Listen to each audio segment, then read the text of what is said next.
As technology and exploration in the modern day continues to grow and improve, it's allowed us to uncover various secrets. Although some of these get explained, some remain a mystery. Sometimes the more we know, the more questions that are put forward. So today we'll be taking a look at these interesting discoveries and mysteries.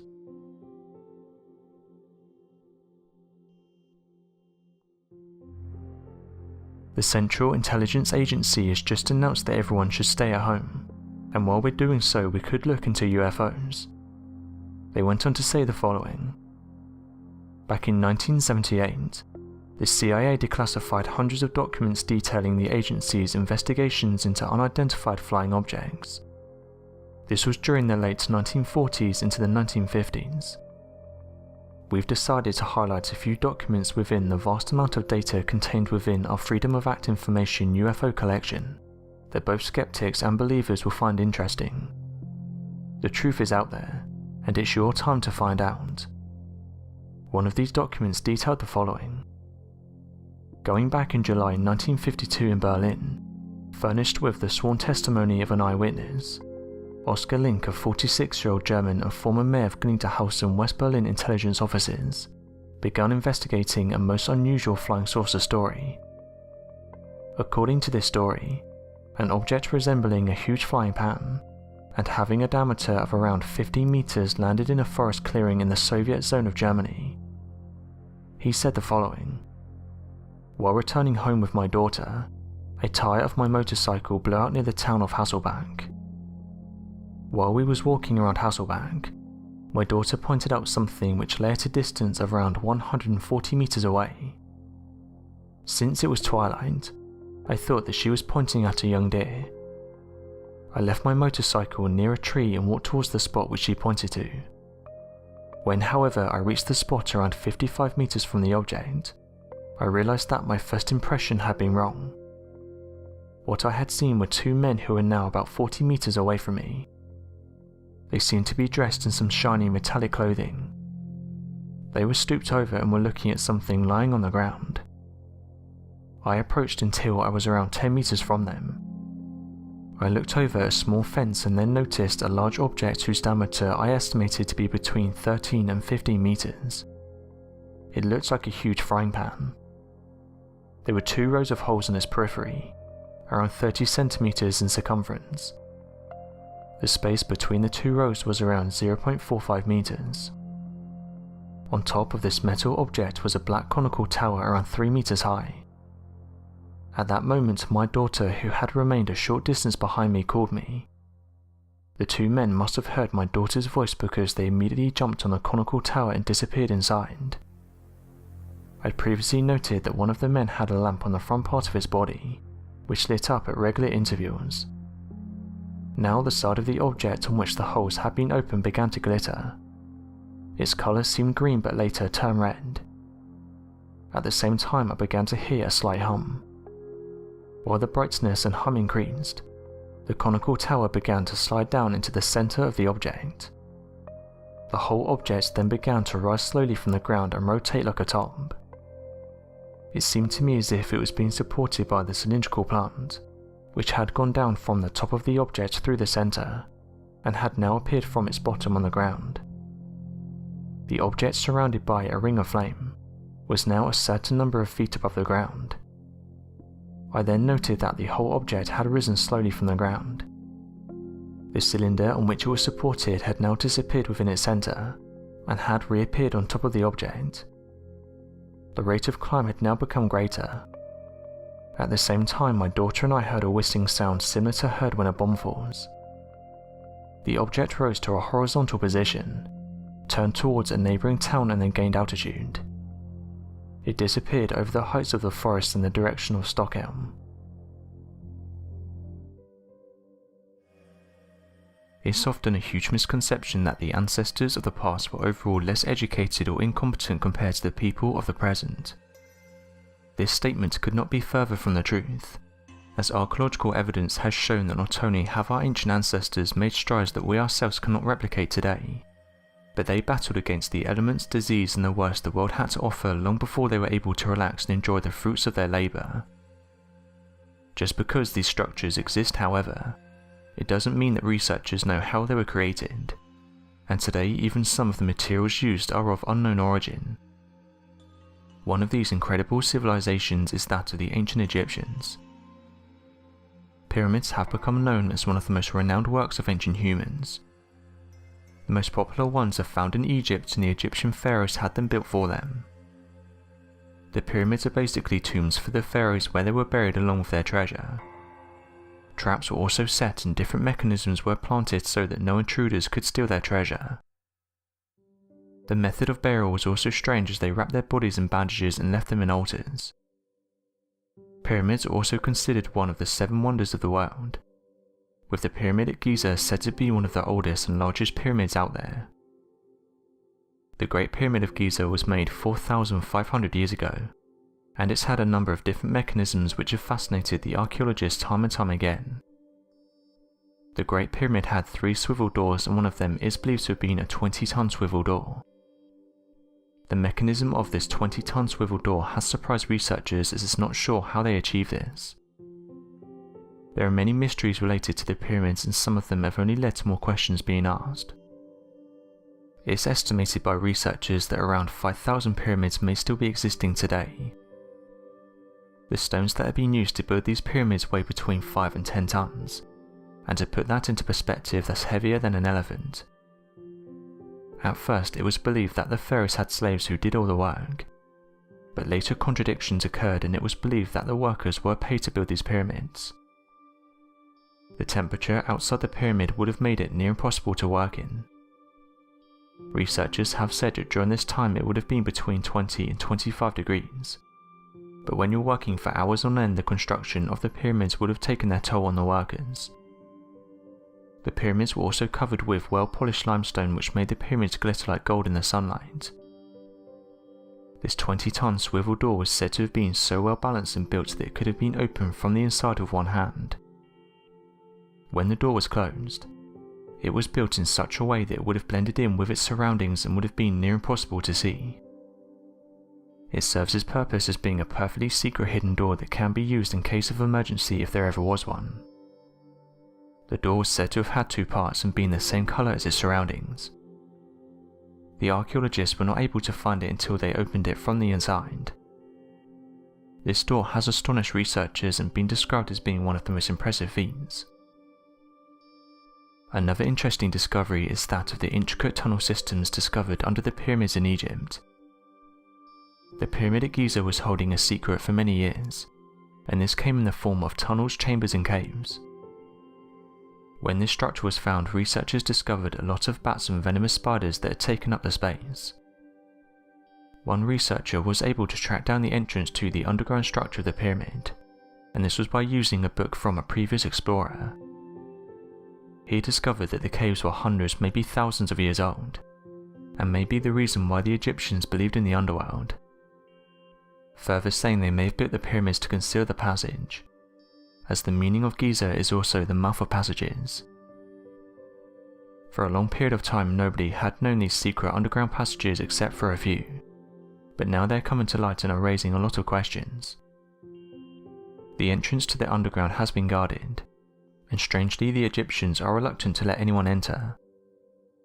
Those who come to see the passages are bombarded with questions about how they knew about this place, and usually only let them enter if they pay a hefty sum. If someone is able to enter after paying, they are usually followed by a military police escort. Experts have claimed there is a lost city in the undergrounds of the pyramids. The unknown Giza Plateau has become even more mysterious after its cavern system. Subterranean passageways and chambers were discovered. These passageways hold walls which are thousands of years old. What made the people more curious is how the Egyptians sealed the information and location, unlike making it public like they had done with the pyramids. The discovery of the passageways and having little to no information about it shows that history is not being completely passed down. A lot of such places are denied by the Egyptian authorities, even though there is conclusive evidence that these places exist. It comes across as the Egyptians don't want to tell the world about what they know, and are being very secretive about the underworld that's been discovered. The two structures that were discovered are the well shaft and the grotto. The well shaft connects with the underground as is a passageway that goes 200 meters into the bedrock beneath the pyramids. Many theories were put forward for the use of this well shaft that included providing air to the workers, used as an escape route and to repair the king's chambers, but all these theories have been denied. The Great Pyramids were built and included many more tunnels that have been found. The issue is why have some of these channels and tunnels been kept secret, and not properly excavated? It's hard to know what's truth and what's fiction. The grotto is a natural chamber in the well shaft and lies beneath the bedrock of Giza, but the base was later used to build and construct a pyramid.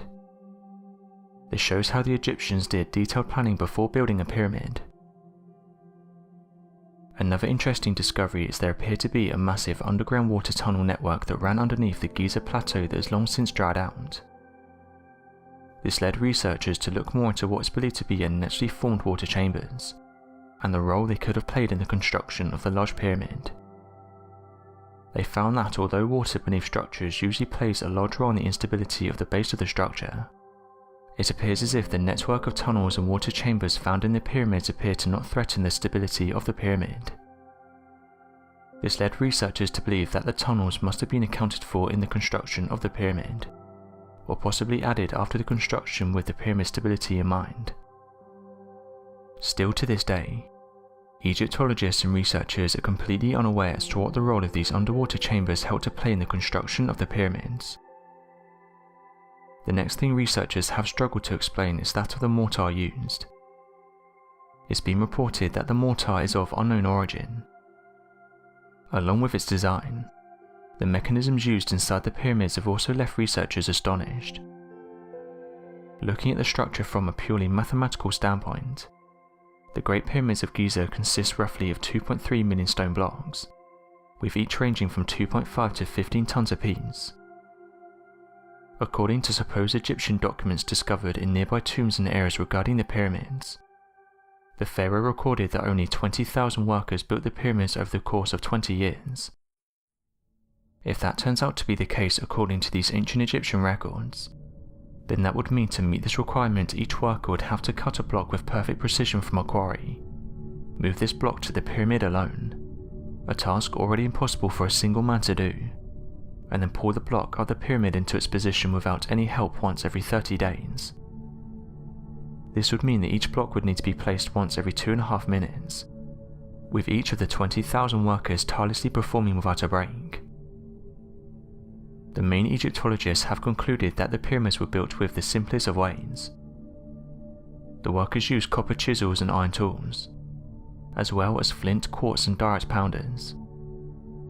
Ancient Egyptians did use some advanced methods of constructing, which included large wooden crowbars and wooden sledges. Though despite the defense mechanisms, it's been agreed upon that the pyramid had already been looted and broken in before its discovery, as this is the only way to explain the disappearance of the treasure and the mummy from the pyramid. The architects also found the mortar that was used in the mechanisms, and it's been identified as an unknown object.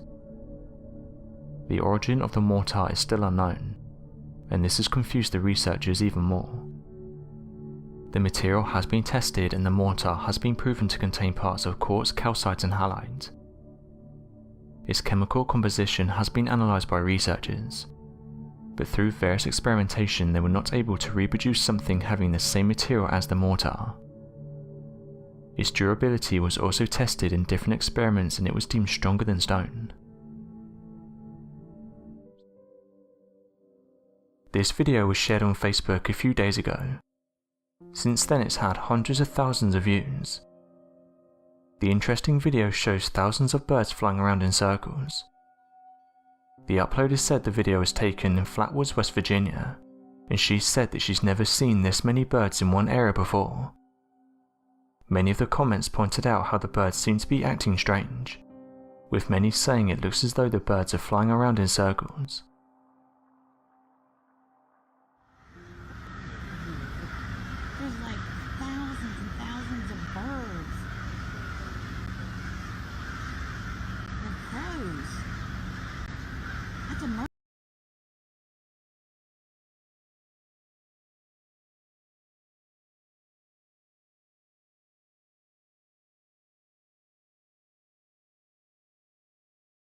Others said the birds looked disorientated.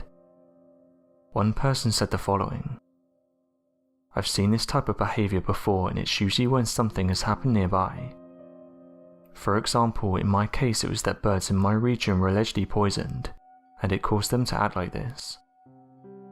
Other people came forward with more haunting suggestions for what was going on, with one user saying the following: "These birds are not stupid.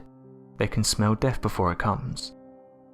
My granny was on her deathbed, and me and my aunt looked out the window and saw a large flock of crows flying around in a circle. Shortly after this she passed away. Ever since then I've always held the belief they can smell death when it's coming."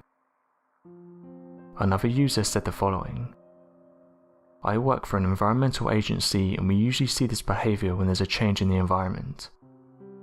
I've investigated many of these strange bird cases, and what's interesting about them is that the majority of them are different from each other. There's many reasons why birds can act like this. For example, going back in 2016, I was sent out to investigate why a mass bird death had occurred. Witnesses close to the region reported that the birds kept flying around in a circle, until they started to drop one by one. These large die-offs do sometimes happen in nature, although it's not something I've personally seen very often. This case in particular was put down to changes in the weather and environment. Another report that I investigated was how Earth's magnetic pole shift was linked to mysterious bird deaths. These birds were not following their usual route, and it's believed this caused them to become stressed and disorientated. Scientists have come forward and said that these mysterious behaviours can be explained most of the time. However, they've also pointed out that animals have been known to become aware of events before humans. For example, this was seen in wildlife in Yellowstone National Park. Days before earthquake hit the region, large amounts of wildlife could be seen leaving the park. The United States Geological Survey noticed that thousands of Yellowstone elk had left the region for higher ground. One way animals are said to detect things before humans is by feeling the Earth's vibrations. Some research has suggested they can even pick up on electrical changes in the air or gas released from the Earth, and this is why if an earthquake is about to happen, some animals will try and find shelter. Although humans are looking to explore space in order to further our knowledge, there's many regions on our planet that haven't been visited. This includes places like the dense jungles of our world. However, one place that's just as mysterious as that of our oceans. One of the most fascinating things that makes the oceans quite mysterious for us humans is the fact that 80% of it is still unexplored. Despite the history of sailing going back centuries, we have still only been able to scratch the surface of the water world that accounts for more than 70% of the Earth's surface. We have been sailing on the surface of our oceans for centuries now, but we've only started discovering the depths of the oceans during the past couple of decades. Treasure seekers and those looking to make some quick money have found some fascinating things over the years. One interesting discovery was made a while back by a team of treasure hunters. This mysterious underwater object goes by the name of the Baltic Sea Anomaly, and it soon made headlines shortly after its discovery. This was because the object in question looked eerily similar to what a standard UFO is said to look like, having a dish-shaped body and being fairly large and sleek looking. The Baltic Sea Anomaly has a 60-meter diameter and can be found lying on the floor of the northern Baltic Sea. It was discovered by Peter Lindberg, Dennis Asberg and their Swedish Ocean X diving team back in June 2011. The team made this discovery while they were looking for an old shipwreck. As they passed over the object though, they received a mysterious reading. They'd never seen anything like this before and were very excited by what this object could potentially be. The group have described themselves as individuals who locate underwater treasure and bring it back to its former glory. They specifically specialise in underwater and historic artifacts. According to Ocean X, the anomaly is around 3 to 4 meters thick and has an approximate diameter of 60 meters. Interestingly, this large object is said to be sitting on a thick 8-meter tall pillar-like feature and can be found at around 85 to 90 meters. One thing the team have noted though is that the visibility is really bad, and although 90 meters doesn't sound deep, it's really hard to see anything when you're down there. The team reported that on their first expedition they started to experience some malfunctions in their equipment. They didn't think much of it, but as they passed the object everything started to work again as normal. Thinking this was just a one-off, they then went back over the object, and once again their equipment stopped working. This has caused the team to speculate that this object is giving off some kind of electromagnetic field. They have tested this a variety of times, and every time they do, their equipment stops working. Professional diver Stefan Hogeborn said the following about it. Anything electric out there, and the satellite phone as well, stopped working when we was above the object. When we got away around 200 meters it turned on again, and when we got back over the object it didn't work.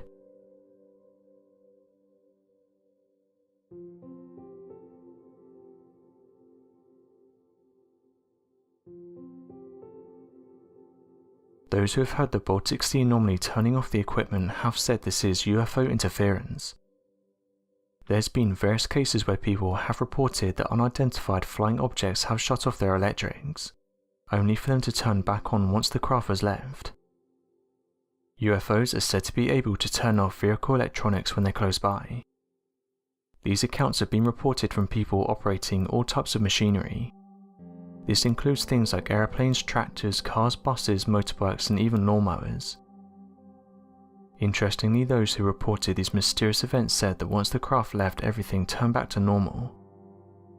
One report comes from that of a crew on a fishing vessel. They said that after spotting a mysterious object in the sky, all their electronics shut off. This included the ship-to-shore radio transmission. After around 15 minutes, and when the object had passed, everything went back to normal. This report was from Iceland, and interestingly some have come forward in detail that they had seen crafts entering and exiting the ocean. When entering the water, these crafts don't make a splash or any noise. This has caused some to speculate that these crafts are interested in our oceans. There's been many reports of those who work at sea, and they state that these objects can sometimes be seen entering and exiting our oceans at high speeds. Naval officers have reported seeing bright lights below the surface of the water, and then seeing a large object slowly descending into the depths. One interesting report is that of the disappearance of Frederick Valentich. On the 21st of October 1978, a man by the name of Frederick Valentich disappeared under mysterious circumstances. He was flying across the Bass Strait in a Cessna aircraft while on a 230-kilometer training flight. At this point he'd already done around 150 hours of flying time, which made him an amateur pilot. He was confident in this type of flight, so decided to do the journey. On that day at around 7 PM at night, the pilot radioed into the Melbourne Flight Centre to report an unknown aircraft. He stated that it was following him at around 4,500 feet. The service responded and told him that there was no traffic close to him at the time of the report. Valentich was adamant about what he saw, saying a sizable unknown aircraft was closing in at high speeds, saying that it had mysterious flashing lights. He added that the aircraft that kept approaching him was metallic and shiny, with a green light on it. Minutes later, Valentich reported that he was having problems with the engine, and when the service asked him to identify the aircraft once more, he radioed, "It isn't an aircraft." A noise like a metallic scraping sound interrupted before the transmission was cut off. Shortly after, a sea and air search were conducted around the area, but nothing turned up.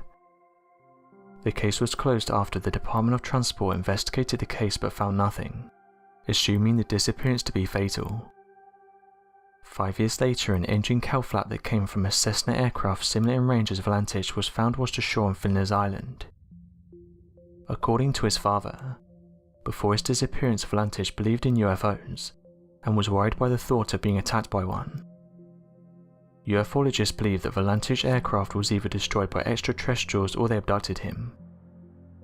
Interestingly, locals close to where he went missing stated they saw bright green lights around the same time.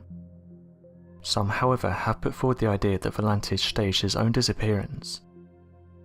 With all the theories surrounding the disappearance of Frederick Valentich, none have been able to give a solid answer for what happened. One of the places where many of these reports are submitted to is that of MUFON. The Mutual UFO Network is a US-based company that helps people report their UFO sightings.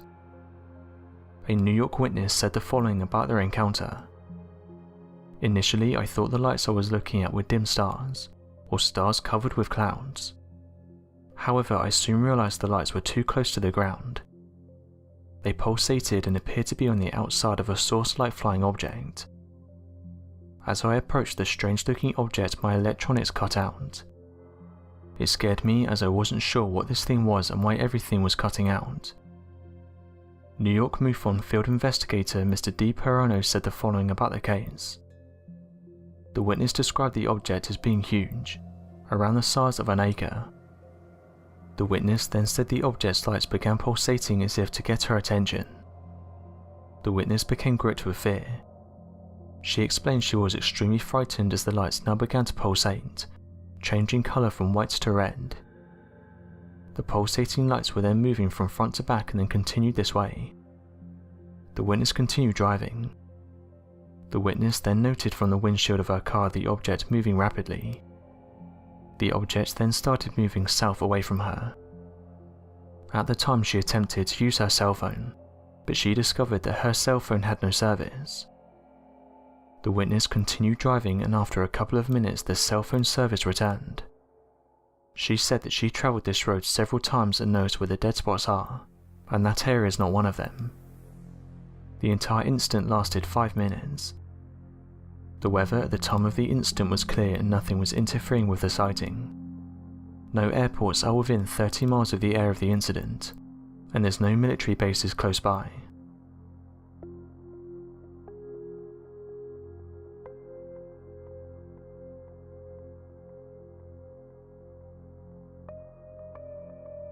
The team explored the object for a second time and what they found only caused more questions. As the divers approached the object, they could see what appeared to be a dark staircase leading into the object. Interestingly, tests were sent off to try and determine what the object was made of. Steve Weiner said that according to his tests, the object was not a geological formation, and further said that the structure was made from metals which nature could not reproduce itself. The OceanX team further said the craft looked even bigger when down there, and compared it to the size of a passenger plane. While down there they could see what appeared to be a trail behind the object. This is also backed up from the sonar images. This has only led to people suggesting that whatever this object is came crashing down. These skid marks can easily be seen on the ocean floor, and they baffled the team when they first saw them. Outside of the object on the surface, the researchers have also reported seeing unusual carvings, almost like unnatural looking shapes.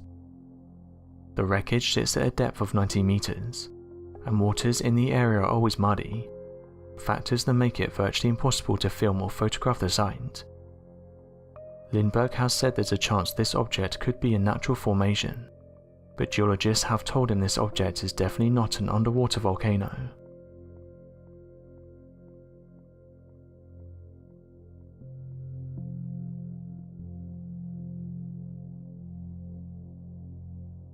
Going back a few months ago, the team returned to the site, and while here they dropped down a remotely operated vehicle.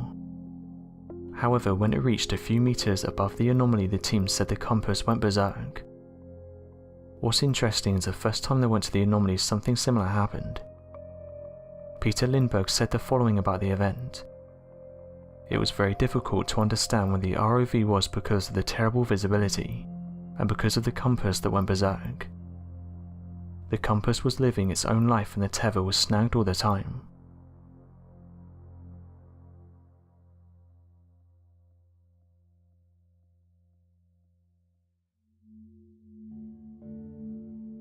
The UFO community have said that it's possible this object could be an unidentified flying object.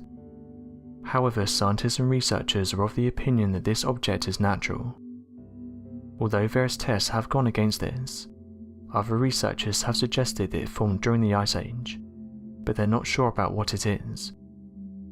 More research needs to be carried out to determine what exactly the object is.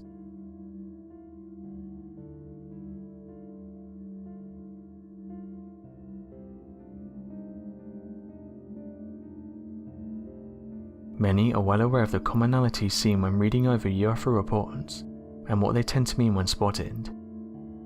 The term UFO has become synonymous with images of extraterrestrial life, despite the term having existed in aviation for many decades prior to the alien abduction phenomenon. Prior to its stigmatization with the extraterrestrial phenomena, which stands for Unidentified Flying Object, was commonly used in the military to help classify enemy planes which hadn't been identified. Though it might seem obvious in explanation, many still can't help to envision little green men when the term UFO is thrown around. UFO is not the only term that's grown in popularity within the UFO community. There appears to be another term that is slowly becoming far more popular and shedding light on the technological capabilities of these crafts. Known as unidentified submerged objects, there have been a number of reports by fishermen, naval intelligence, and a wide variety of anonymous claims. They describe sightings of bright lights or quick-moving objects through the ocean that do not fit the design of anything terrestrial in nature. These USOs, as they're called, have also proven to look remarkably similar to UFO sightings in dish-shaped crafts. In fact, many sailors have claimed to have seen USOs rise out of the water and fly away as a massive bright light. This has led many to consider the very real possibility that UFO crafts also have the ability to serve as submerged crafts. Over the last few years, Sweden has had its fair share of strange goings-on. UFOs have been reported here constantly, and it's said to be a hotbed for USOs. An unidentified submerged object, or USO, is any object or optical or mechanical detection phenomenon of unknown origin observed under the water that remains unidentified even after thorough investigation by researchers. Reports on USOs are not new.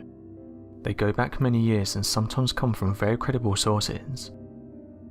In one incident that the former US Navy commander David Fravell narrated, they saw a dark mass underwater while they were retrieving a drone for flying practices, and described it as a big mass kind of circular. The second time the pilot saw the dark mass, a practice torpedo that the pilot had been sent to recover was sucked down into the ocean in the presence of the underwater mass, and was never to be seen again.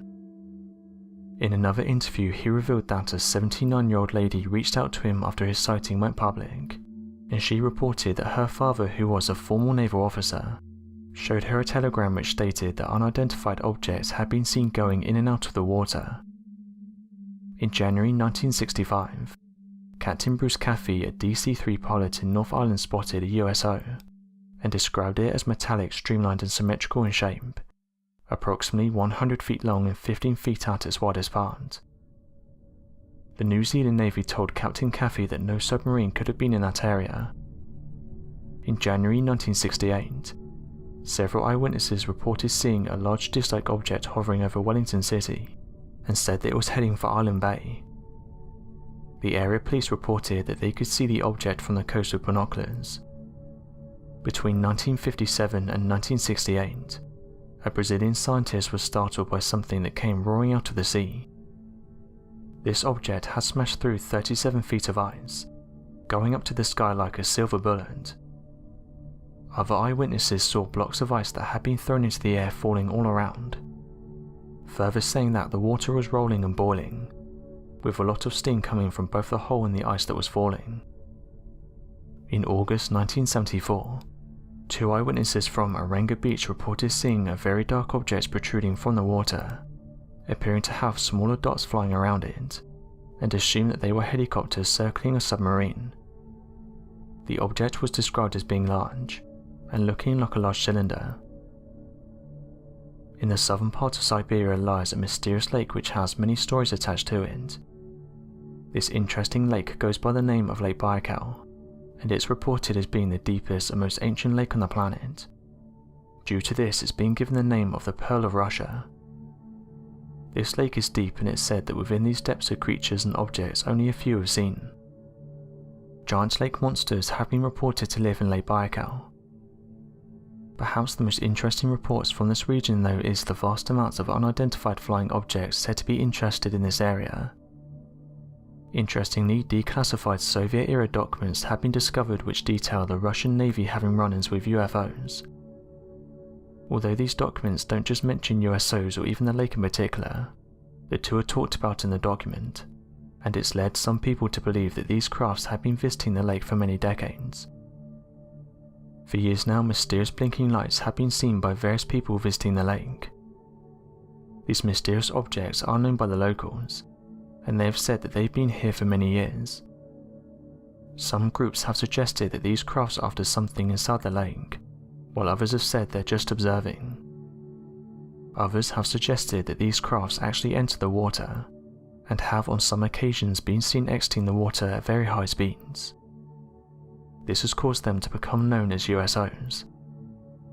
What then are the people around Lake Baikal witnessing? The truth is, no one knows what these crafts are or what they want. Information on them is limited, and they've never been photographed going in and out of the water. One interesting account of these UFOs involves that of a Russian Tu-154 plane. This plane was said to have been chasing an unidentified flying object when something suddenly went wrong. It caused the plane to make an emergency landing in the lake. It's said the plane was sent out because one of these UFOs was getting too close, and the military wanted to know what it was. However, the plane wasn't able to get close to the craft, and some researchers have suggested the UFO shut off the plane's electrics, and this is the reason why it crashed into the lake.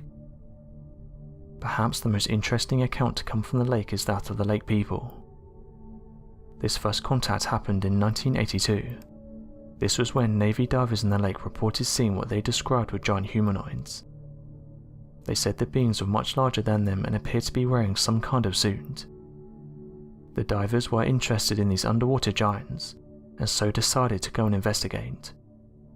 However, the story goes that as they approached the beings, they were quickly thrown to the surface of the lake, and due to the force in which this happened, the team suffered multiple injuries, with some of them even passing away. The Russian government, however, denies that this happened, and that it's nothing but stories. Interestingly, these aren't just one-off reports either. Many have come forward with their alleged encounters, and each one follows a similar theme. Reports detail that when approaching near the continent of Antarctica, Japanese crew members will report seeing what appears to be large giants laying out in the ocean, and that they appear to be humanoid in shape. These creatures are described as being 20 to 30 meters in length and completely white in color.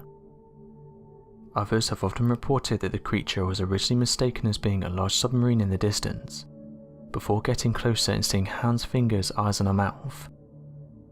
This has led to the name of the Ningen by the Japanese crew, whereas others simply refer to these creatures as the Antarctic humans. To this day, a few images can be found online, but some suggested that these are recreations and not the actual creature itself. Those who have had a close encounter with them have described them as being a calm creature, and do not mind humans being in the area. Over the years, there's been many strange reports. Although most of these end up getting solved, some of them remain unanswered. One interesting account is that of military soldiers that encountered a mysterious being. The story goes that back in 2002, a military unit encountered a giant being in Kandahar. American soldiers were trekking up a mountainside when they saw signs of a large being. Footsteps could be seen in the area, and so the soldiers decided to investigate to see what they could find. While looking around the mountainside, they could hear strange grunting noises. This was when they saw a large humanoid run out of a cave. They reported that the being was over 13 feet tall and had red hair. It had 6 fingers on each hand and was hostile towards the military unit. One of the men unfortunately didn't make it as he was pierced by the being's large spear. The giant was said to be dressed in animal skins. This whole mission came about because a military unit went missing in the area. This caused another unit to go looking for them. However, when they did, they ended up finding more than what they bargained for. After the soldier got pierced with a spear, it then turned its attention to the rest of the group. The others quickly fired at the giant, hitting all over its body. They continued to do this until the giant dropped to its knees. After this, the unit reported it to their superiors. They gave them clear instructions to hide the body and stay near it, ensuring that no one nearby saw what they was trying to hide. After this, the body was taken to a secure location, and allegedly the soldiers were told not to talk about this incident. One of the issues with this story though is that there's no evidence to back it up, and all we have today are these alleged claims. Interestingly, this story reminded many people of the red-haired giants of Lovelock Cave, saying that these beings have been reported for years all over the planet. Many of the Native American legends relate to the stories of tribes of giants that roamed the earth at one point in time. One such legend comes from the Paiute tribe that lived in the Nevada region 1,000 years ago. This remarkable legend is about a mysterious race of red-haired giants, also known as the CTK. According to the legend, these red-haired giants hunted humans and also ate them. These giants came to America from an unknown island. They crossed the oceans on rafts that they had built using fibrous plants. According to the native legend, the red-haired giants waged war on the tribe and other neighbouring tribes. They also terrorized the tribes for many years. Finally, they decided to unite against this fierce enemy race. Their unity and consistency in fighting the red-haired giants resulted in the death of the giant race. The last remaining giants ran away and sought shelter in a cave. The tribes then went to these caves and started a fire at the entrance. This was in order to burn and suffocate these giants inside the cave. After that, the tribes sealed the mouth of the cave. This legend of the red-haired giants could have easily been dismissed had there not been similar tales of cannibal red-haired giants among other Native American tribes. Interestingly, between the years of 1912 and 1924, something remarkable happened. A group of archaeologists from the University of California discovered a number of strange objects inside the Lovelock Cave. Among the objects were the mummies of red-haired giants. These mummies were 8 to 10 feet in height. As they were found in the Lovelock Cave, these giants were named the Lovelock Giants.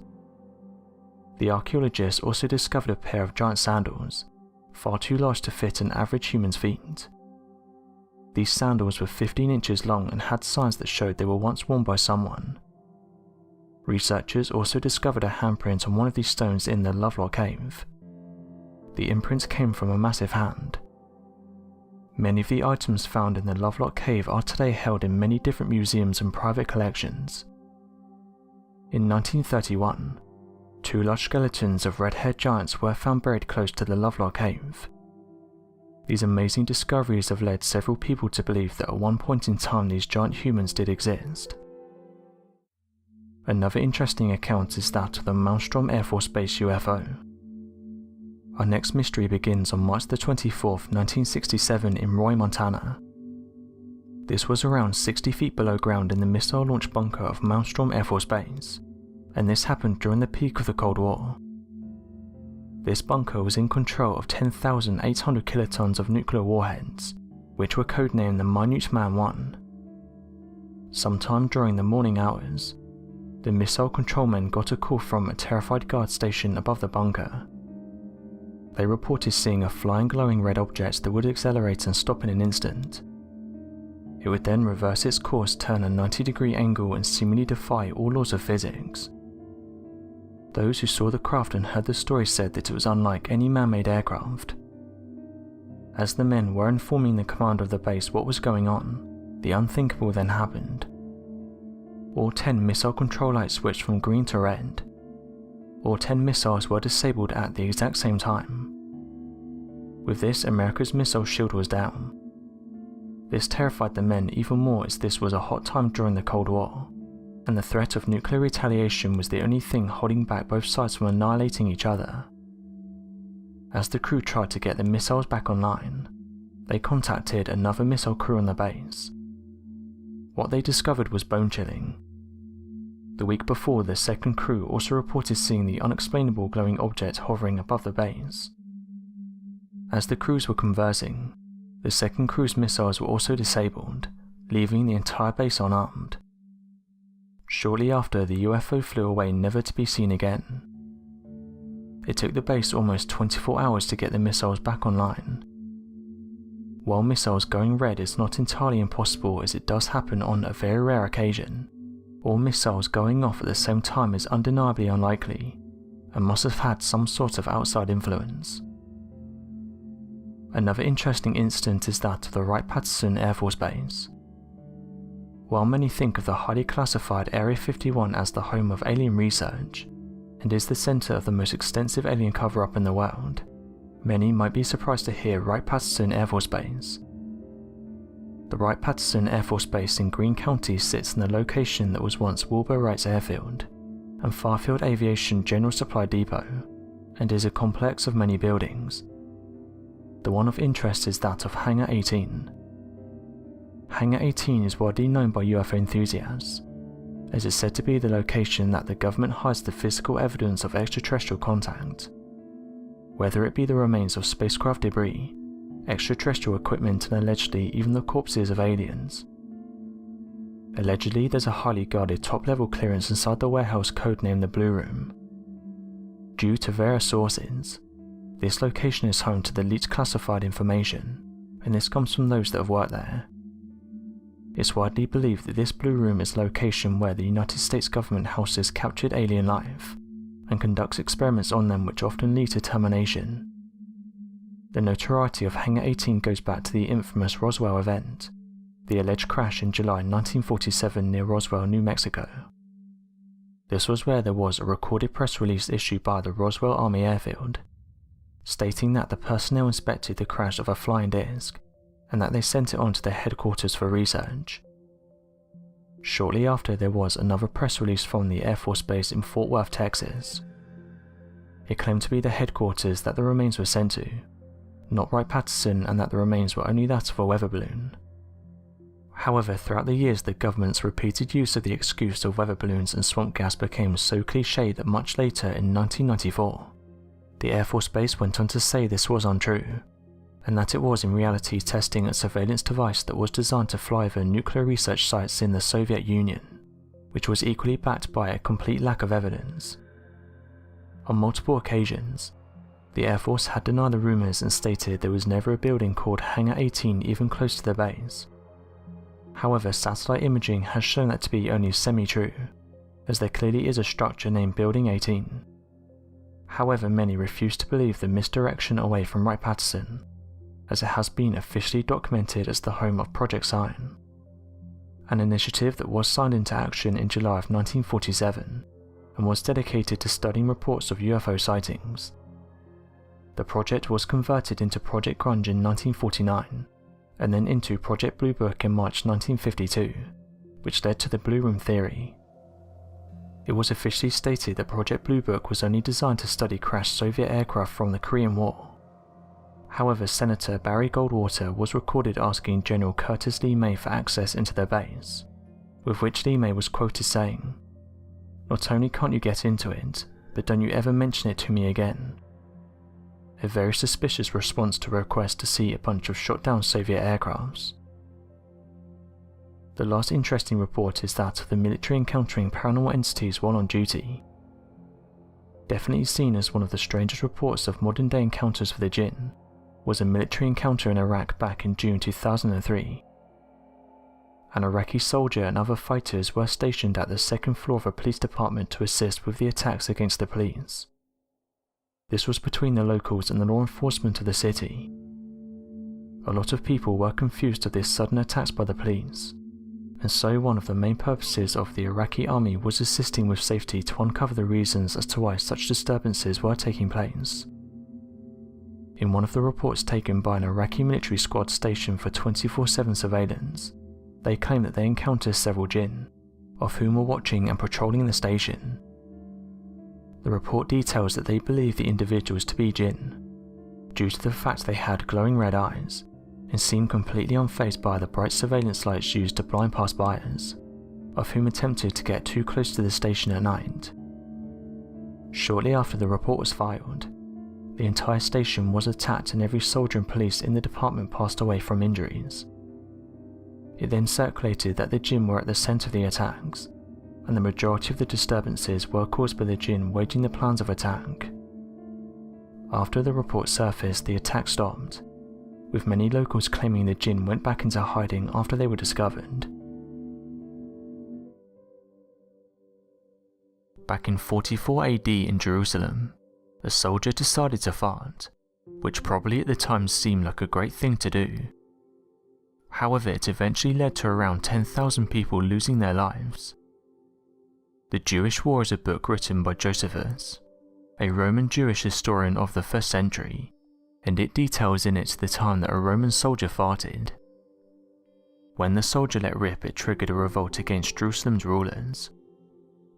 According to the story, the Romans who had control of Jerusalem during that time used to always keep a lookout and have guards stationed at festivals.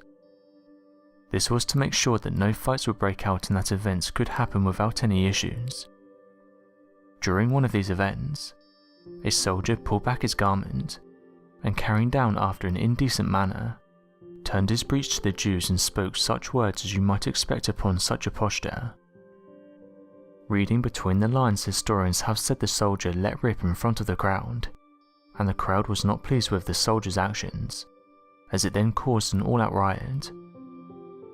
The crowd soon became too much for the soldiers, so the Roman leader of Jerusalem, Ventidius cum Anus, called for additional reinforcements.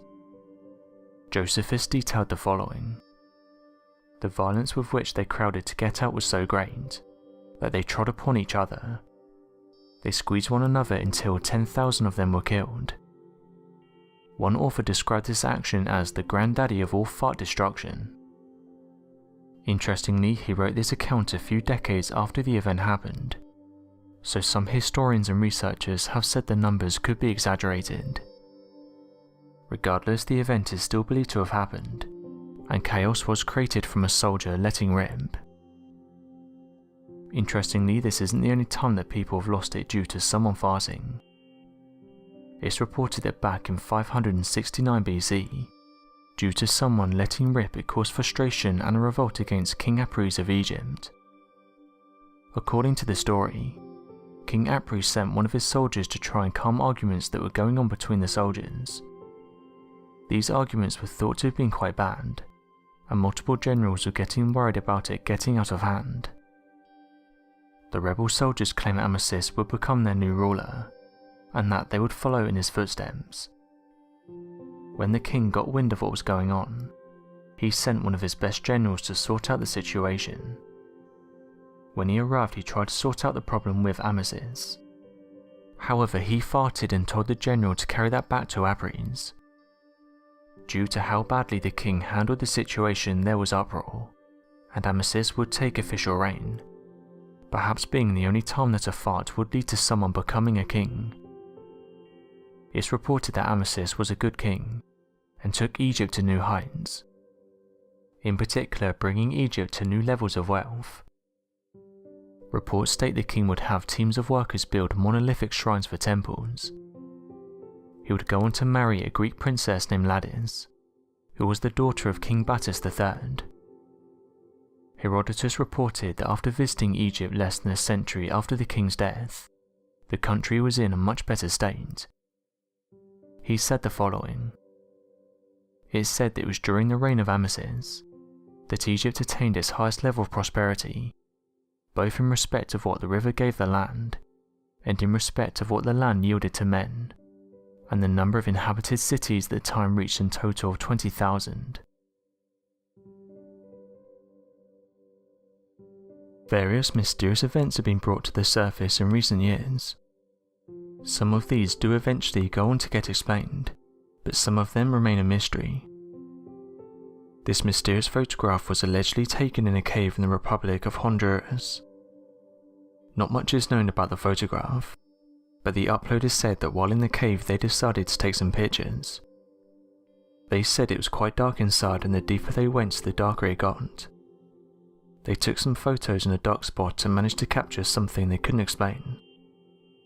When looking back at the photos, they noticed a strange apparition. They had no idea what it was and couldn't explain where the light source was coming from. The area where the photograph was taken was closed in, and they said there was nothing nearby that could have created it.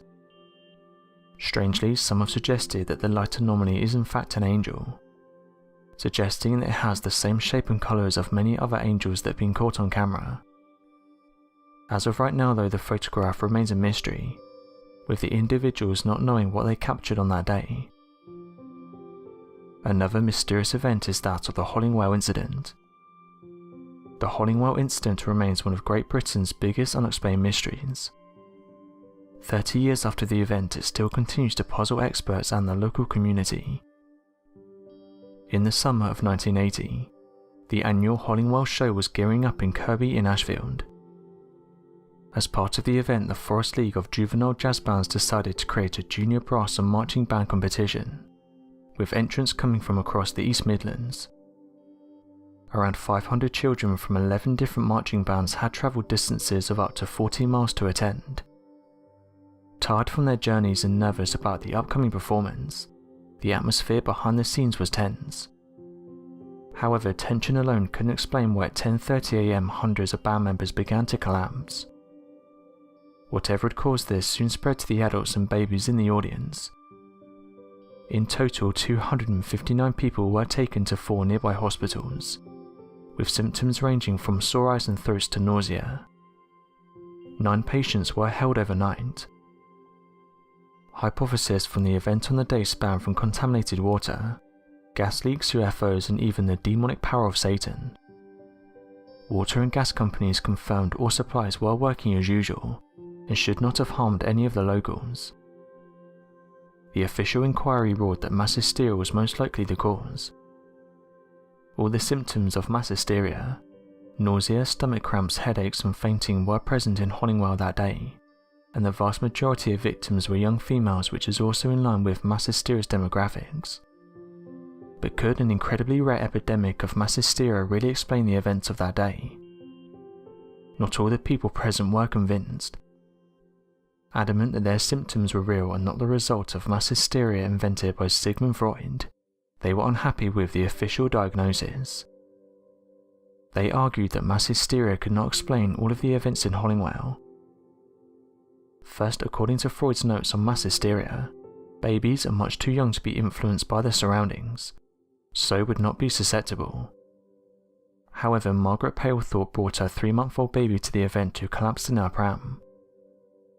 Secondly, Terry Bingham was one of the adult males who experienced the effects of a burning in his throat and eyes. As a fireman and miner accustomed to perilous and tense working environments, he argues he would not have been bothered by a mass hysteria event. A popular theory that has emerged since Hollingwell is that the events of the day were a result of pesticides in the atmosphere. In 2000, tridmorph was a pesticide that was banned by the British government and described as hazardous by the World Health Organization. Back in 1980 though, the pesticide was perfectly legal and found sprayed on fields that surrounded the Hollingwell surroundings. Interestingly, the symptoms the victims of Hollingwell displayed of irritated skin and eyes are known side effects of tridmorph. The only problem is whether it's likely that a chemical was sprayed several hundred yards away and several days before the Hollingwell show is to blame. Is it likely that it would have affected hundreds of people at this show? As of today, this event remains a mystery. The next interesting discovery is that of alleged 2.8 billion-year-old spheres. The Klerksdorp spheres are small objects discovered from 3 billion-year-old deposits mined in South Africa. The intricate nature and resistance of these objects has led some to believe they are not natural and could have only been manufactured by intelligent beings. Michael Cremo is a prominent member of this theory. He argues that the perfect shape, intricate inside and unbreakable nature of these objects are evidence of a pre-human civilization, and that they existed on Earth billions of years ago. He likens the objects to similar spheres found in Utah, that legends hold are 2 million years old, and belong to the departed ancestors of the Hopi Native Americans. Cremo and others argue that the shapes are so balanced and in proportion that it's extremely unlikely they were naturally formed. Reportedly, a man by the name of John Hurd took one of the spheres to the California Space Institute, and was told its balance was so fine that it exceeded the limit of their measuring technology. The inside of the spheres have been described as being perfectly concentric rooms that look like they've been moulded and are harder than steel. However, Cremo and others have been met with resistance. Paul Henrik critiques the sources used, and therefore says that the research is flawed. Henrik argues that the supposed perfect shape of the spheres is exaggerated. Instead, some of the spheres vary from flattened spheres to an oblong shape. Some of them were even found interlocked with each other. All these forms would fall within the range of shapes exhibited by natural concretions. The inside of the spheres are also argued by Henrik to be natural in origin. The grooves represent fine-grained laminations, within which the consecrations grew and are similar to other natural objects found 2.7 to 2.8 billion years ago in Australia. And finally, claims by Cremo and others that the spheres are stronger than steel have been dismissed. This is when 5 of them were examined and none were harder than 4 to 5 on the Mohs scale. In context, steel has a rating of between 7 and 8. Interestingly, since Henrik's critique of Cremo's work, other sources have come out of the woodwork to deny their claims. Charles Marx had been previously quoted as stating that the spheres had been known to rotate themselves, and this was in vibration-free display cases in the Klerksdorp Museum. He has since retracted this statement, saying that it's untrue to say that display cases were free of outside vibrations, and that the spheres were likely rotating due to vibrations from underground blasting in local mines. Henrik has built up his case to argue that all the evidence actually points to the spheres being a natural phenomenon, rather than being the creation of a pre-human civilization. He argues that they show every sign of originating as consecrations which formed in volcanic sediments. It's ultimately up to the reader though whether to follow Cremo's argument, saying that the spheres are man-made artifacts, or Henrik's which state they're a result of Mother Nature. The last discovery is that of the Tucson artifacts. The Tucson artifacts are the lead objects discovered by Charles Manier and his family near Picture Rocks in Arizona. When Manier stopped to examine some old lime kilns, he saw an object protruding from the ground. This revealed itself to be a lead cross weighing 64 pounds. Manier's friend Thomas Brent, on hearing about the cross, hurried to the site and began excavating. A total of 31 lead objects were found, including crosses, swords and religious objects. The objects contain Latin inscriptions that, when translated, tell a story of the leaders of colourless and their conflicts with a barbarian enemy known as the Toltecs. If true, this would be a historical revelation. It would show that Europeans were in North America before Christopher Columbus discovered the land. Unsurprisingly, the Tucson artifacts and the historical information they reveal have become a controversial topic. Forensic geologist Scott Walters' chemical tests on the objects led him to confirm their authenticity, and Brent was so convinced that he wrote a 350-page manuscript titled The Tucson Artifacts. However, notably, this remains unpublished. Others have not been so accepting of the artifacts and branded them a hoax. In particular, the artifacts have come under fire for their lead quality and the Latin inscriptions. The lead that the Tucson artifacts are made of is not highly refined, and contains different mixtures of tin, zinc, copper, gold and silver. This mixture is consistent with lead from 20th century lead battery anodes, and not lead dating back thousands of years. The quality of the Latin inscriptions of the Tucson artifacts is questionable. Most look like they've been copied from classical authors, such as Virgil and Cicero, or texts that are widely found in Latin grammar books and dictionaries. Rather than the objects being created by the ancient people of Calolis, it's been proposed that the objects were created by a 20th century artist. After news of the artifacts was published in newspapers, a rancher came forward and claimed the objects were the work of a Mexican sculptor, and his name was Timio Odahe. Odahe was a former classics student who lived near the site where the objects were discovered, and was known for his abilities in crafting lead objects. With a knowledge of Latin and lead, the creation of the Tucson artifacts would have been in Odahe's reach. The only problem is that, other than the rancher, nobody seems to have heard of Odahe.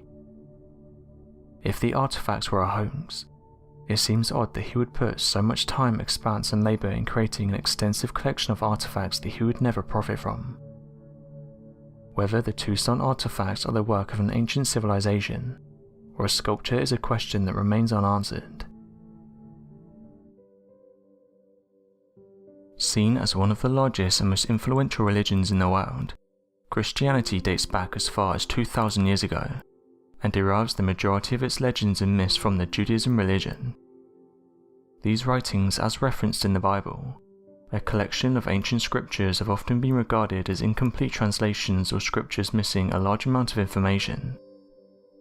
It's believed it was discarded eons beforehand in an effort to filter out what the Catholic Church and the ancient kings throughout time wished for humanity to remember. These true scriptures and details were thought by scholars to have been completely destroyed and lost to time, unable to be recovered for the foreseeable future. However, this turned out not to be the case after the discovery of the Dead Sea Scrolls. These ancient scrolls contained first-person accounts of ancient stories regarded in the Bible, from that of the Book of Enoch to the complete story of Noah, as well as a tremendous amount of information regarding the nature of angels and fallen angels. What was so strange about these stories was not their complete and unedited nature, but rather the detail inside these legitimate documents and the stories they told.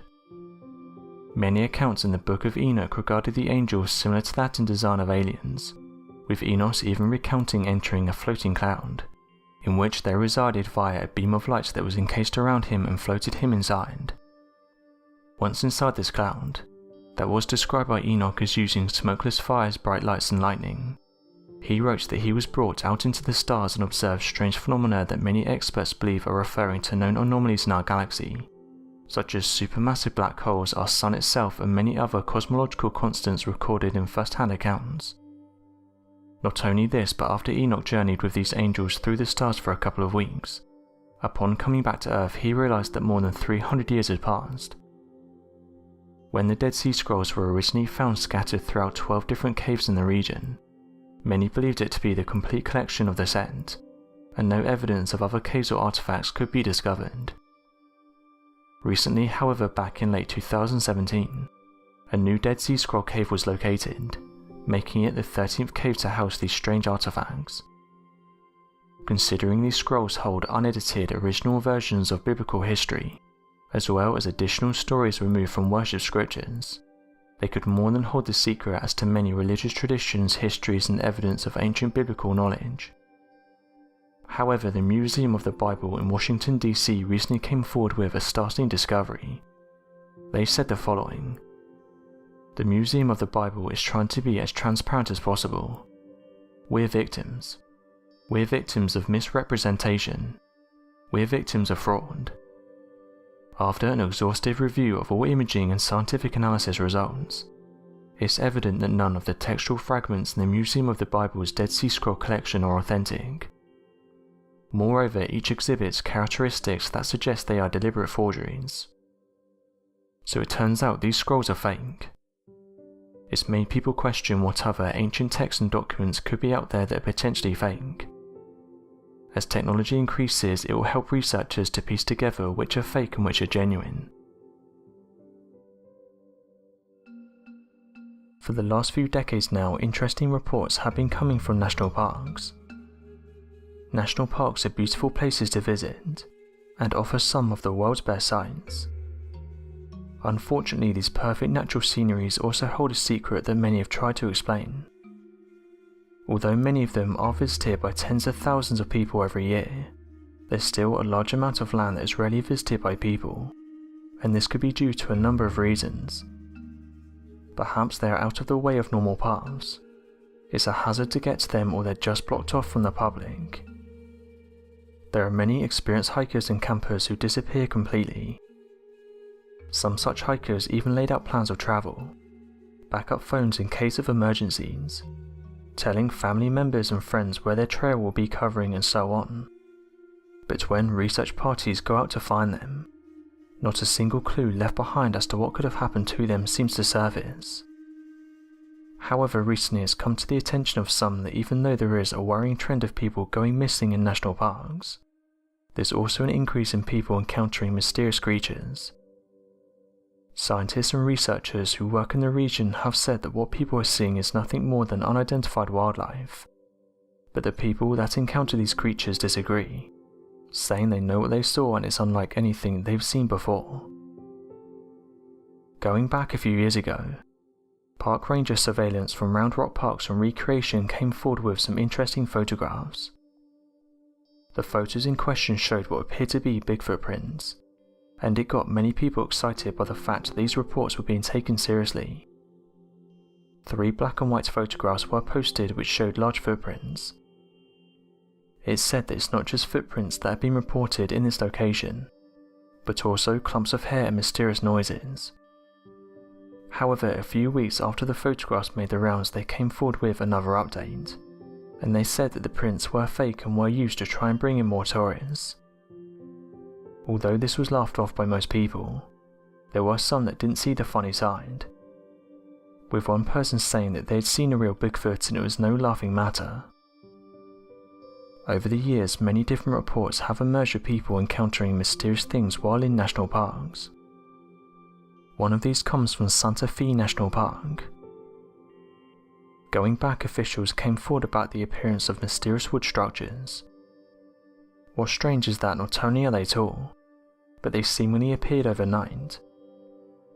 Most of them are between 6 and 20 feet in height, and after taking down some of them, officials said they were built by using over 1,000 pieces of wood. One spokesperson said the wood structures are appearing at an alarming rate, and their frequency has increased over time. The structures had park officials and even police officers baffled as to who was creating them, and not only that, but how these individuals managed to create them at such a fast pace. One of the concerns was that these structures posed a huge fire hazard.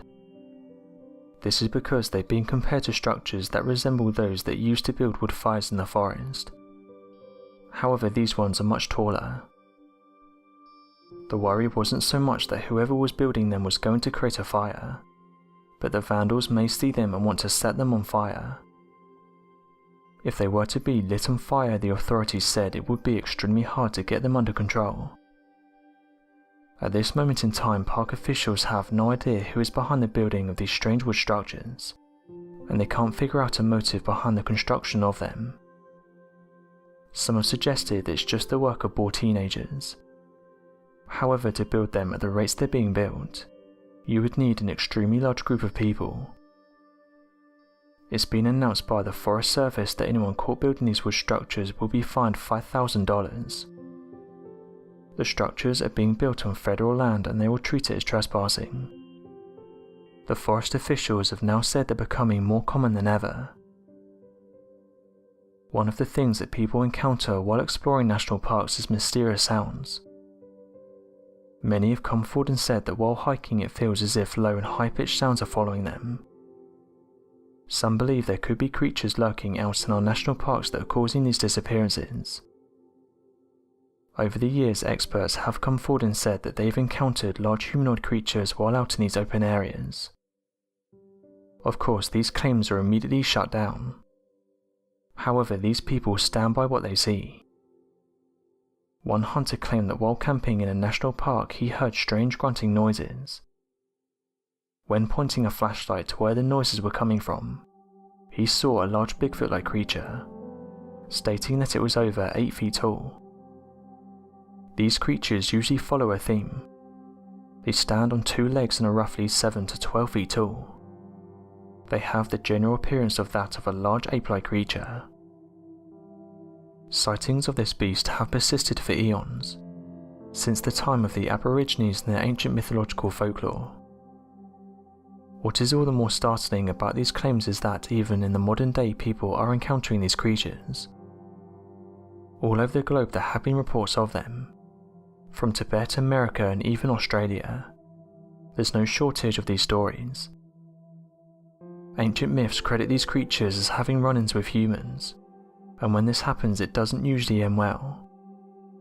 Some have even managed to record some of these mysterious calls, and when given to scientists they have said that humans are unable to make these kinds of noises. Going back, old tales said that in Australia, the Yowie were the original inhabitants of the Australian continent, but were completely driven out of their native lands by men that came there to settle. Between Las Vegas, Reno and Fresno, there lies an area that's become known as the Nevada Triangle. The most famous triangle is the Bermuda Triangle, but this location has its fair share of strange happenings. Scientists have said that around 2,000 planes have gone missing in this area, and that every year people come forward with their mysterious accounts, most of which the individuals are unable to explain. There have also been many people that have gone missing in this area. One person said that while here they was approached by an elderly man. The woman was asking for directions and the man was telling her where to go. At first everything seemed fine, but when she turned around to thank the man, he was nowhere to be seen. The individual insists that to this day she has no idea where the man went. Then there's the reports of mysterious lights in the sky. For many years now, people close to this area have reported strange objects in the sky. These unidentified flying objects usually range in size from 20 to 65 feet in length, and give off a variety of colours. The strangest thing about these objects is that they suddenly vanish without a trace. One person even reported that one of the objects appeared to follow her.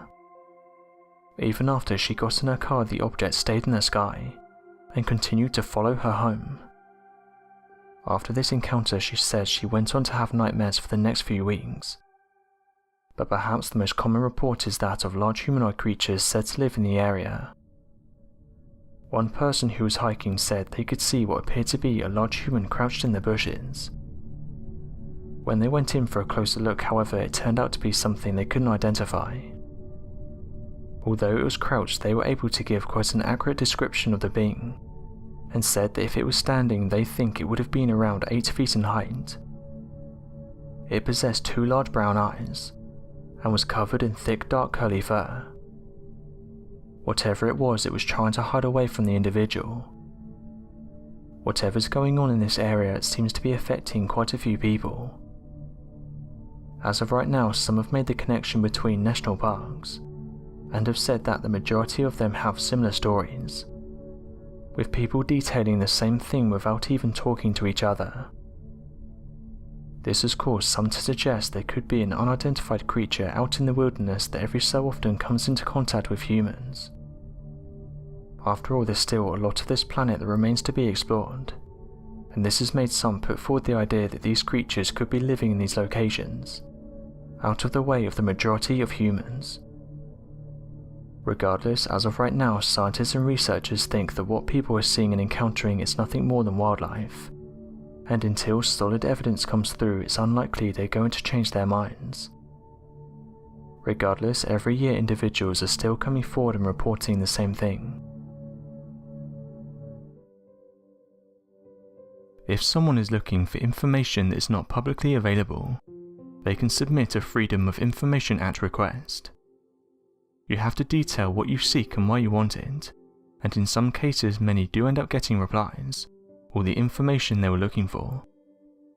It doesn't always result in the individual getting what they want, but it does sometimes happen. This has caused various people to submit these requests in the hopes of getting the answers they seek. As reported by various outlets, most federal agencies now accept a Freedom of Information Act request electronically, including by web form or email. If the agency agrees to your terms and the reason behind you wanting the information, you will usually get a reply with the document you seek attached. However, in some rare cases, some get more information than what they originally asked for. This is what happened to one individual who asked the Washington State Fusion Center about information on extreme groups. This report was first posted by Mark Gronk, and they detailed how the Washington State Fusion Center accidentally released the wrong documents. Some of these documents included information on topics such as that of remote mind control. The individual said they posted the standard Freedom of Information request, but got a bit more than what they asked for. Inside the email was attached an EM effects on the human body. It's fair to say that whoever sent these documents made a monumental error. It's no secret that the government carries out a variety of experiments and tests. The majority of the time these are kept under wraps, and the general public don't end up hearing about them. But this was one of those times where a human error caused a leak in information, and one that they most probably regretted. According to the documents, they detail that of psycho-electronic weapons and remote mind control.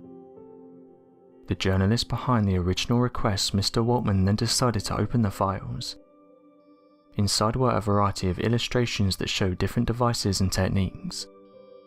These devices were created with the sole purpose of manipulating the human mind. One such weapon detailed how it uses electromagnetic forces to mess with the human body. Essentially, this device causes intense pain to the individual it's used on.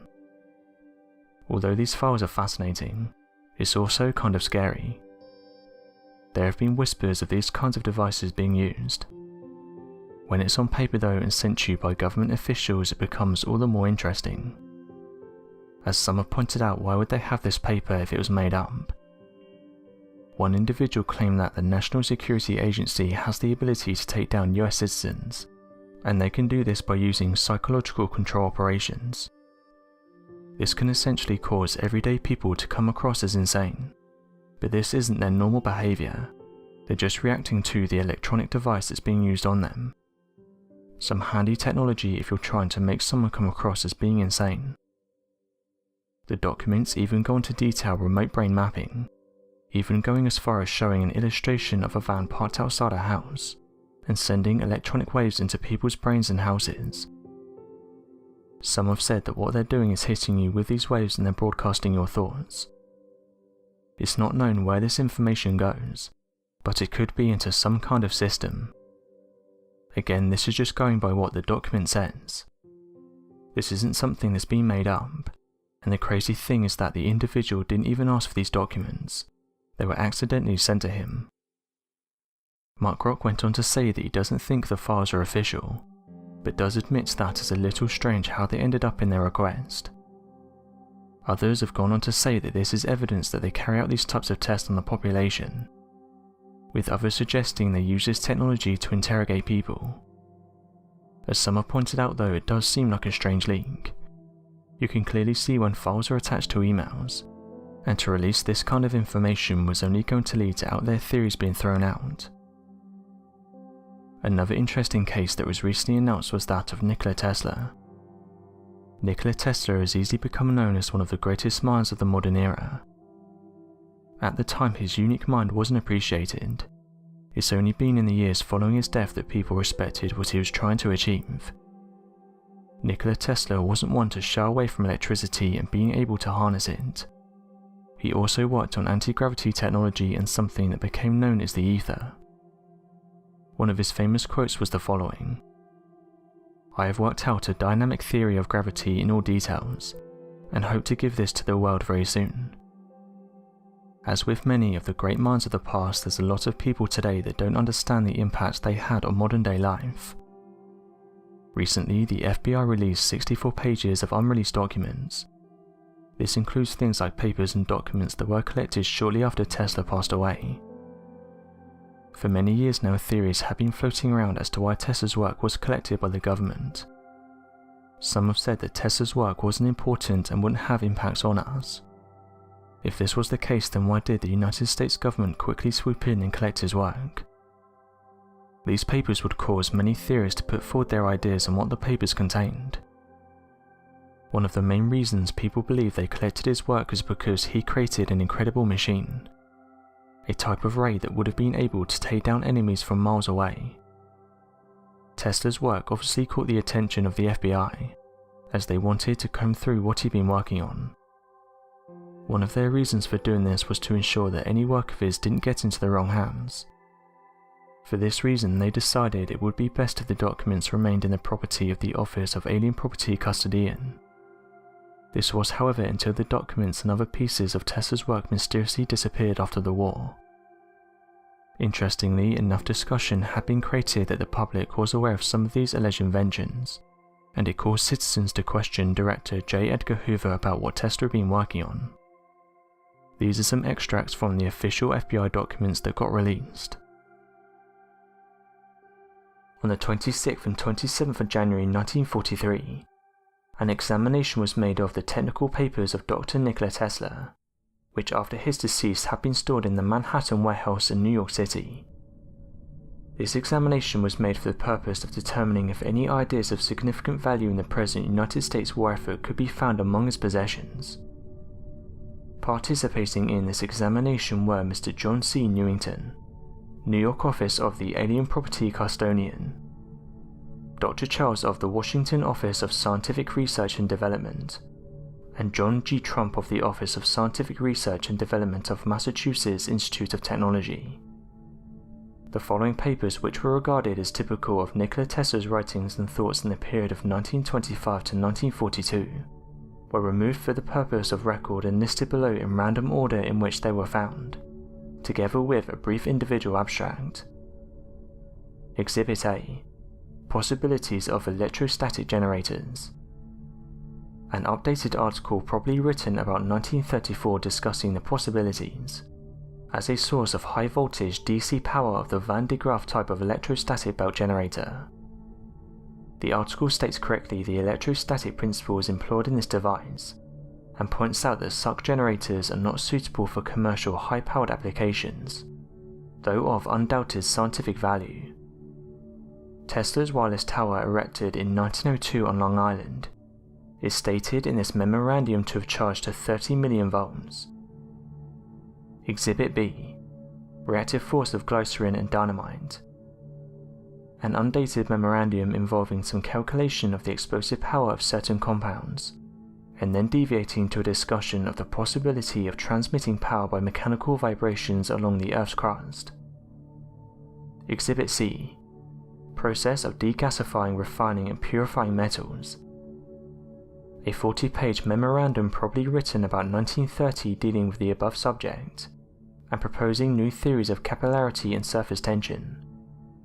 These correspondence indicated that this has been subjected to various industrial companies.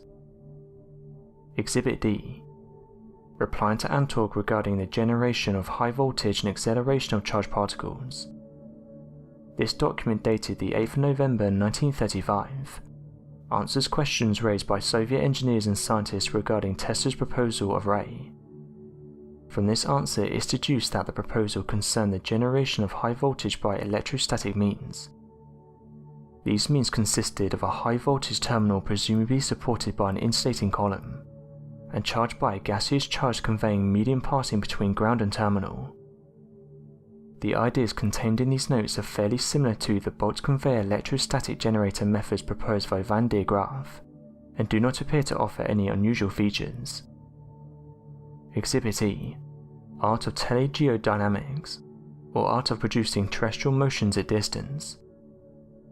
This document, in the form of a letter dated 12th of June 1940, to the Westinghouse Electric and Manufacturing Company, proposes a method for the transmission of large amounts of power over vast distances by means of mechanical vibration on the Earth's crust.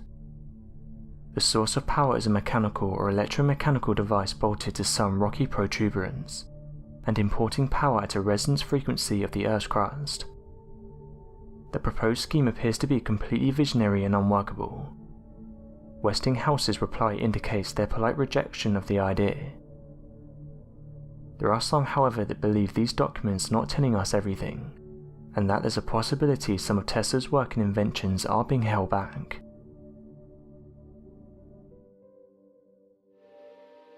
All across America are reports of creatures known as the Skinwalker and the Wendigo.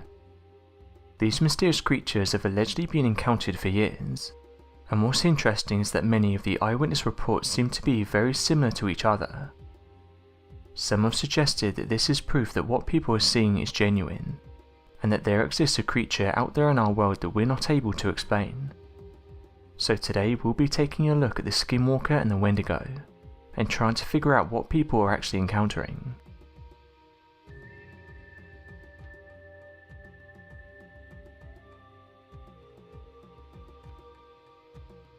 The Skinwalker is said to be a humanoid that's able to change its appearance on command. The Navajos are a Native American people who would go into detail about these mysterious creatures. They would tell stories of how they were able to perform superhuman feats, and that if one was nearby it would be wise to avoid it.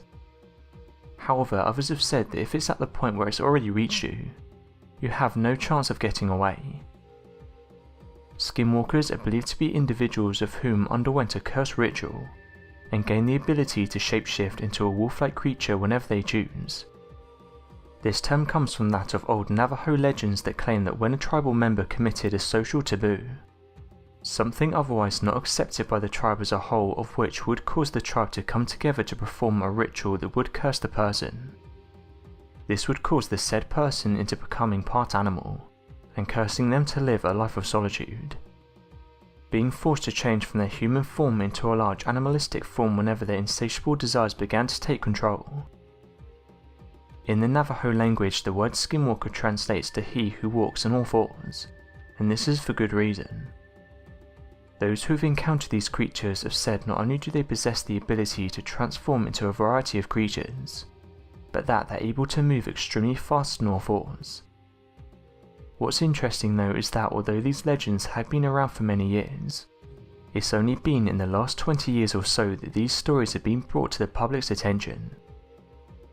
Those who have visited the Navajo region have reported seeing bizarre looking creatures, some of which resembled the mythical skinwalker. This isn't the only place that houses skinwalkers though. Skinwalker Ranch was named after the numerous encounters with these creatures. Interestingly, many believe that skinwalkers are at the centre of the strange reports surrounding the Skinwalker Ranch, as many of the creatures described in the numerous encounters held by people are that of large beasts. These have been reported as walking on their hind legs and possessing many powers that a skinwalker is believed to have. One such power is the ability to mimic any animal noise, as well as the ability to sound like any person that it hears speaking. This strange ability has been heard by numerous witnesses, of whom claim to have seen a large moving beast in the area, as well as hearing a number of large animal calls shortly after, as well as their own voice being echoed back to them after they called out in fear. What's worrying is it's said that if you hear these sounds, the skinwalker is stalking you. Even more worrying is that most people celebrate when they hear the sounds getting fainter, thinking that the creature is getting further away, but this is not the case. It's said the skinwalker does this on purpose in order for you to think you're getting away from it. Then when you begin to relax, that's when it strikes. Not many people have heard the sounds and lived to tell the tale, as it's reported every year people go missing in these regions because of the skinwalkers. These claims, sightings and legends have led to the entire area being known as the Skinwalker Ranch, with many believing the local Native American legends involving the creature were told in truth, and they were told about a population of such cursed people transforming in the region, and having a small population throughout the area. This has led many researchers to study the area, as well as a team of researchers funded by James Randi himself, to purchase the ranch and begin a wide variety of tests and procedures. This was to uncover the strange encounters and mountain of evidence surrounding it.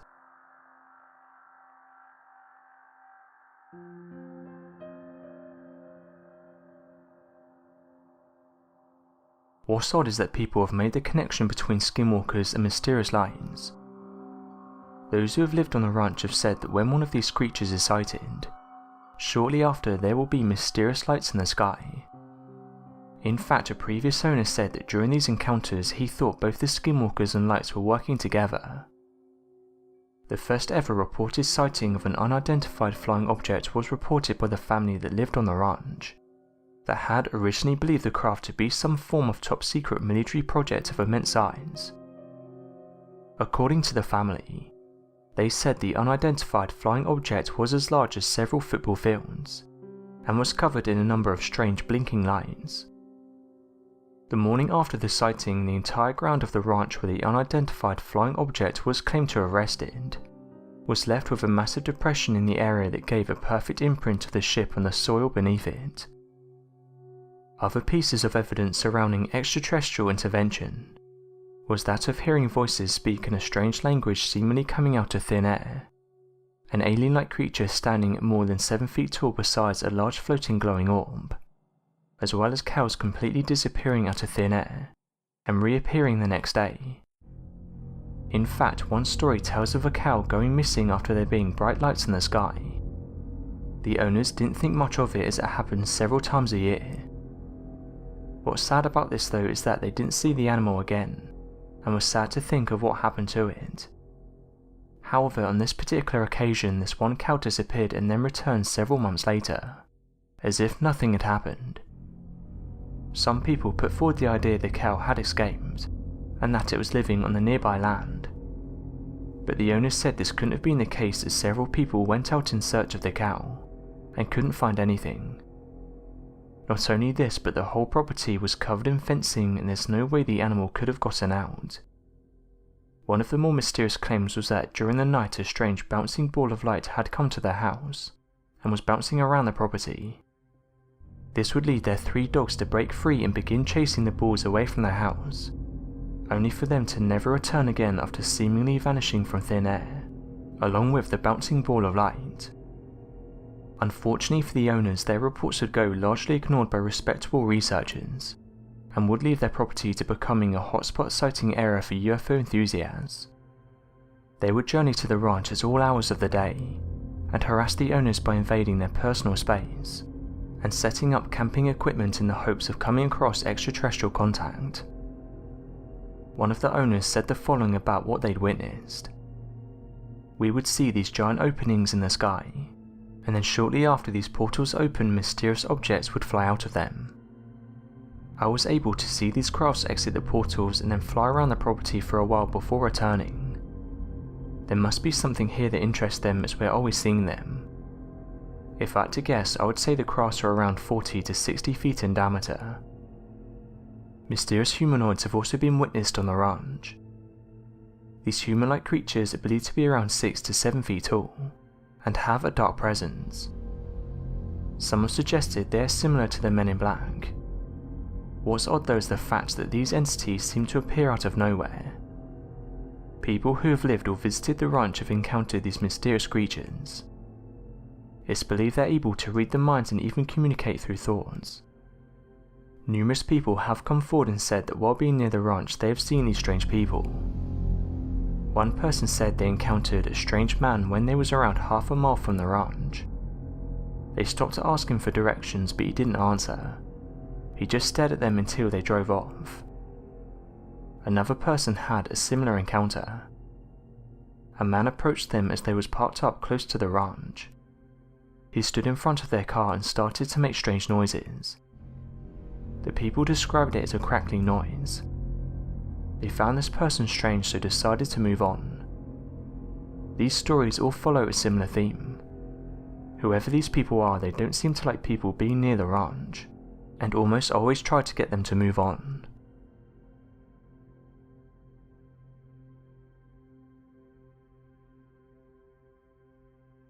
One of the most highly debated cryptids of cryptozoology is that of the Wendigo, a North American monster that creates a large dividing line amongst the cryptozoological community on whether or not it was completely fabricated or a true witness account. Though the Wendigo has often been compared to that of the jackalope, there are many that swear the existence of the Wendigo is not a fabrication of any kind.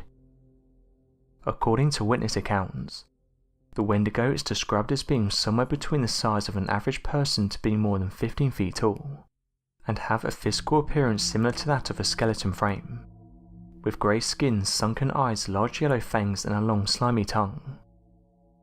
The legend of the Wendigo dates as far back as 40,000 years. These legends would tell of the creatures disguising themselves as a human, in the hopes of being led back to the human villages. If it was eventually taken back to the village, it would immediately begin to devour anyone in sight. Today, no such evidence of the creature exists, and every video recording of such a monster has proven to be inconclusive, or completely forged. Still, despite the lack of evidence, the Wendigo is one of the most popular North American monsters, and continues to make its existence known all throughout Canada. People to this day have reported encountering the creature, especially when venturing out into the wilderness where there's not many people around. Interestingly, some have made the connection between this creature and the Skinwalker, saying that perhaps what people are seeing is the same creature. Some have compared the two and say they do share some of the same characteristics. Going back a few years ago, a household in Canada experienced something strange. One of the residents said the following about the event. "Here in Canada, I have in-laws in a place called the Northwest Territories. They are native and have a lot of weird tales from their community. They have families spread all over the north, lots of whom are in Alberta as well and will play into this story. On this particular occasion it was a typical winter night. This happened around 10 years ago at my in-laws' grandparents' house. Due to it being this time of year, it was very dark and way too cold to be outside. It was at least -40 degrees Celsius. Everyone was hanging out. People were watching TV and the kids were playing. A typical family evening. However, this was interrupted by a knocking at the door. The knocking was hard and persistent. This was immediately strange as they live way outside any real towns with kilometers between neighbors, and unannounced guests were almost unheard of. Their grandparents were visibly concerned and told them not to answer the door. The knocking became harder and the guests began to speak, loudly stating they were an auntie and had been invited over. The kids wanted to answer the door to see their auntie, and apparently it sounded exactly like her. So their grandpa had to block the kids from going near the door, and told them to get away from the door and the windows as well. The knocking became pounding and the guests started yelling and screaming to be let in. Eventually it stopped and the guest was gone.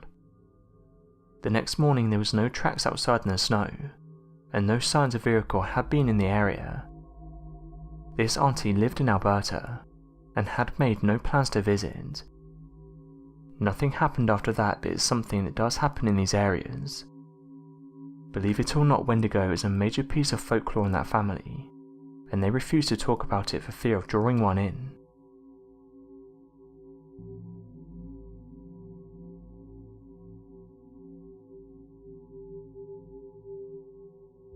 The police do incredible work and they're usually the first ones on the scene. This, however, has led to some officers experience things they can't explain. One of the places where officers are usually seeing strange things is that of the Navajo Reservation of the American Southwest. This location is known for mysterious and legendary stories, and the police here have encountered some strange things. One of the issues though is when police report these types of encounters, they can be mocked and looked down upon. However, the police at Navajo Reservation have a different view on things. They take these sightings and encounters seriously and will try to look into and understand each report. After all, for the last few decades many strange stories have been coming out of this region, so it's clearly not just them that are encountering something strange. The NNR gives people somewhere to go for such cases. They have allowed people to talk to them and have their cases investigated. One case was reported as the following. An unnamed person was driving late at night when they encountered something strange. Their headlights were reflecting a creature's eyes. However, this was an animal they had never seen before. As they drove towards the creature, it started running towards the car. The person put the car into reverse and tried to get out of there as quickly as they could. They said the creature looked to be humanoid in appearance, but was only around 2 feet tall. To this day they have no idea what they encountered. Other officers have come forward and explained that it's hard to come forward with these types of encounters, saying that they get judged by their peers and even in some cases are at risk of losing their jobs. It's one of the main reasons they don't like to talk about what they've encountered. What's interesting though is that law enforcement are usually the first people in the scene, and it's not out of the ordinary for them to see things that are hard to explain. Another officer said the following about their encounter. While driving through the Navajo, I encountered something I've never seen before. It was around 11:30 at night and there was nobody around. In fact, my car headlights were the only ones around for miles. 25 minutes into my journey, I noticed something weird in my rearview mirror. As I slowed down to get a better look at what it was, I could see a large humanoid running towards my car. If I had to guess, I would say this thing was over 6 feet in height, and had really pale skin. The only way I can describe it is that it looked like a really thin, tall, pale humanoid. I've never seen anything like this before. This thing was also running abnormally fast. Because I was alone, the last thing I wanted to do was stop as I had no backup, so I just sped off, leaving the creature behind. To this day I still wonder about what I encountered that night.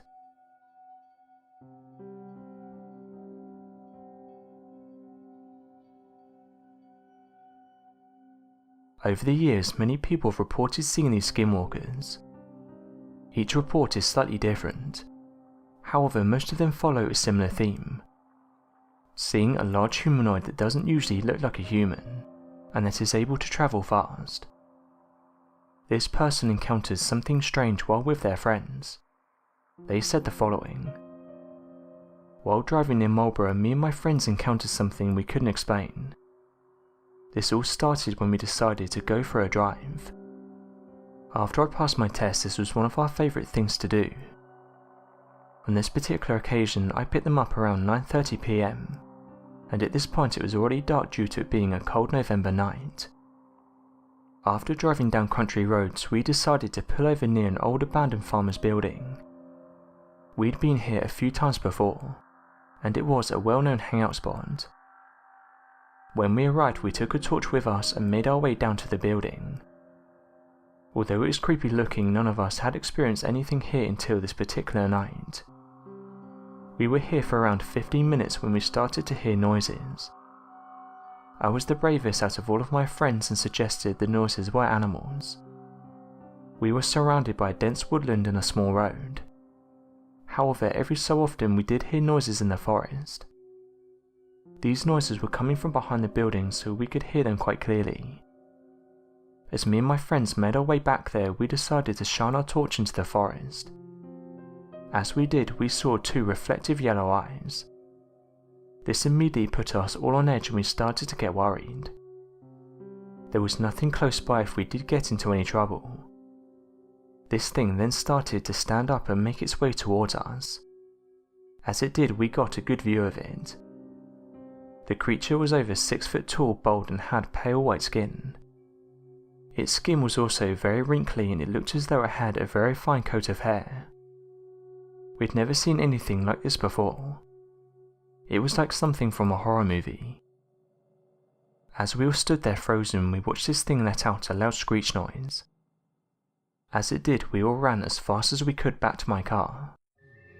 I drove as fast as I could. The next day we brought up what had happened last night, but none of us could come to a logical conclusion as to what we saw. What we described sounds like a human, but this thing didn't look like a human.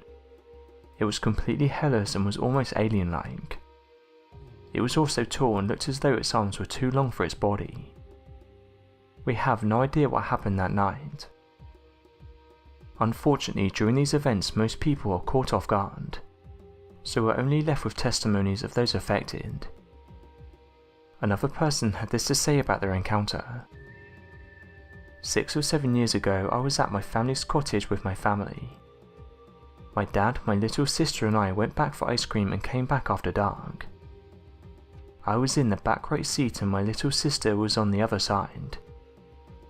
We pulled into the cottage and I got out my door, but I was startled to see a beige figure standing upright behind my shoulder. I stared at it for a second and then it quickly backed up and ran to the front of the car. This was where my dad and sister were waiting for me to go inside. I asked them if they had just been standing behind me to scare me. However, they looked at me strange and said no. This thing was dark and I could only see the silhouette of whatever it was. For some reason it struck me as dog-like. This was an era with lots of Native American lore and history. I was reading a book about cryptids a couple of days later, and saw a picture of a skinwalker. It looked very similar to what I saw, except this figure was my height, not the size of a full-grown man. All of the reports seemed to point to this creature being a tall humanoid. With that being said, no definitive proof of this creature exists, meaning for now we only have eyewitness testimonies to go by. Over the past few years, I've tried to bring attention to anomalous creatures, items and occurrences that have been happening all around the world. As information surrounding these strange phenomena have continued to grow, impossible to predict parallels have begun to surface, begging for a much deeper interpretation of reports and how they all connect. This has led to a new idea I've been working on this channel, and it's going to be known as the ACIO reports. These reports will feature an ACIO, an abbreviation of the term anomalous creatures, items and occurrences. These will include those that have captured the attention of our researchers of whom believe they can track, understand and research the theoretical makeup of such anomalous entities. Not only could this help to establish serious research efforts in fields otherwise completely ignored, but it would also help to propel the mystery of such entities into the forefront of natural science, growing our understanding of the world around us. So many times in the past have incredible characters claimed impossible creature sightings and other fantastic phenomena, facing the blunt criticisms of people claiming their information was far from factual, only to be proven legitimate later down the line, with none of the credit. An example of such a report was made surrounding an elusive creature known as the African unicorn, of which would later become a proven species now known as the okapi, that many researchers have denied the existence to within the Congo. Another example is the existence of the ether, proved by Nikola Tesla with his advancements in radio wave technology, only to have the name be recognized as the electromagnetic spectrum despite Nikola Tesla naming it the ether, for its ether properties and ancient magic references, an effort made to delegitimize his claims of mysticism. So today our first ACIO report will center around organism 46b. Before information surrounding organism 46b can be discussed, the environmental context to the investigation must be thoroughly identified. Reports of organism 46b area of habitation rest within that of Lake Vostok, located more than 700 feet beneath the glacial surface of the ice at its shallowest region, and roughly 2,600 feet at its deepest region. It's at this depth that the ice from the Antarctic glaciers are under enough pressure to melt and form deep lakes. It's within one of these deep lakes known as Lake Vostok that the creature known as organism 46b resides in. A supposedly leaked document surrounding the first attempts made by Russian researchers back on the 5th of February in 2012, while drilling to the lake's surface, made reference to the creature known as organism 46b. The report itself was titled Organism 46b, and detailed an incredibly bizarre story in which Russian researchers claimed to have encountered a massive colossal squid, and that this creature resided in the lake and could release toxins into the water, could squeeze itself down into small sizes, take on weird shapes, change its physical colours and could cause a mild form of hypnotism. This was if a person began to stare at the creature for too long. Here are quotes from the supposed letter written by a man named Dr. Anton Podolka. We encountered organism 46b on our first day. It disabled our radio, which we later learned to our alarm was intentional. It's also able to paralyze prey from a distance of up to 150 feet by releasing its venom into the water. Tragically, my colleague and lifelong friend was killed this way. He tread water wearing a blissful smile as the organism approached him. We watched helplessly as it used its arms to tear off its head, then pops its remains into its mouth.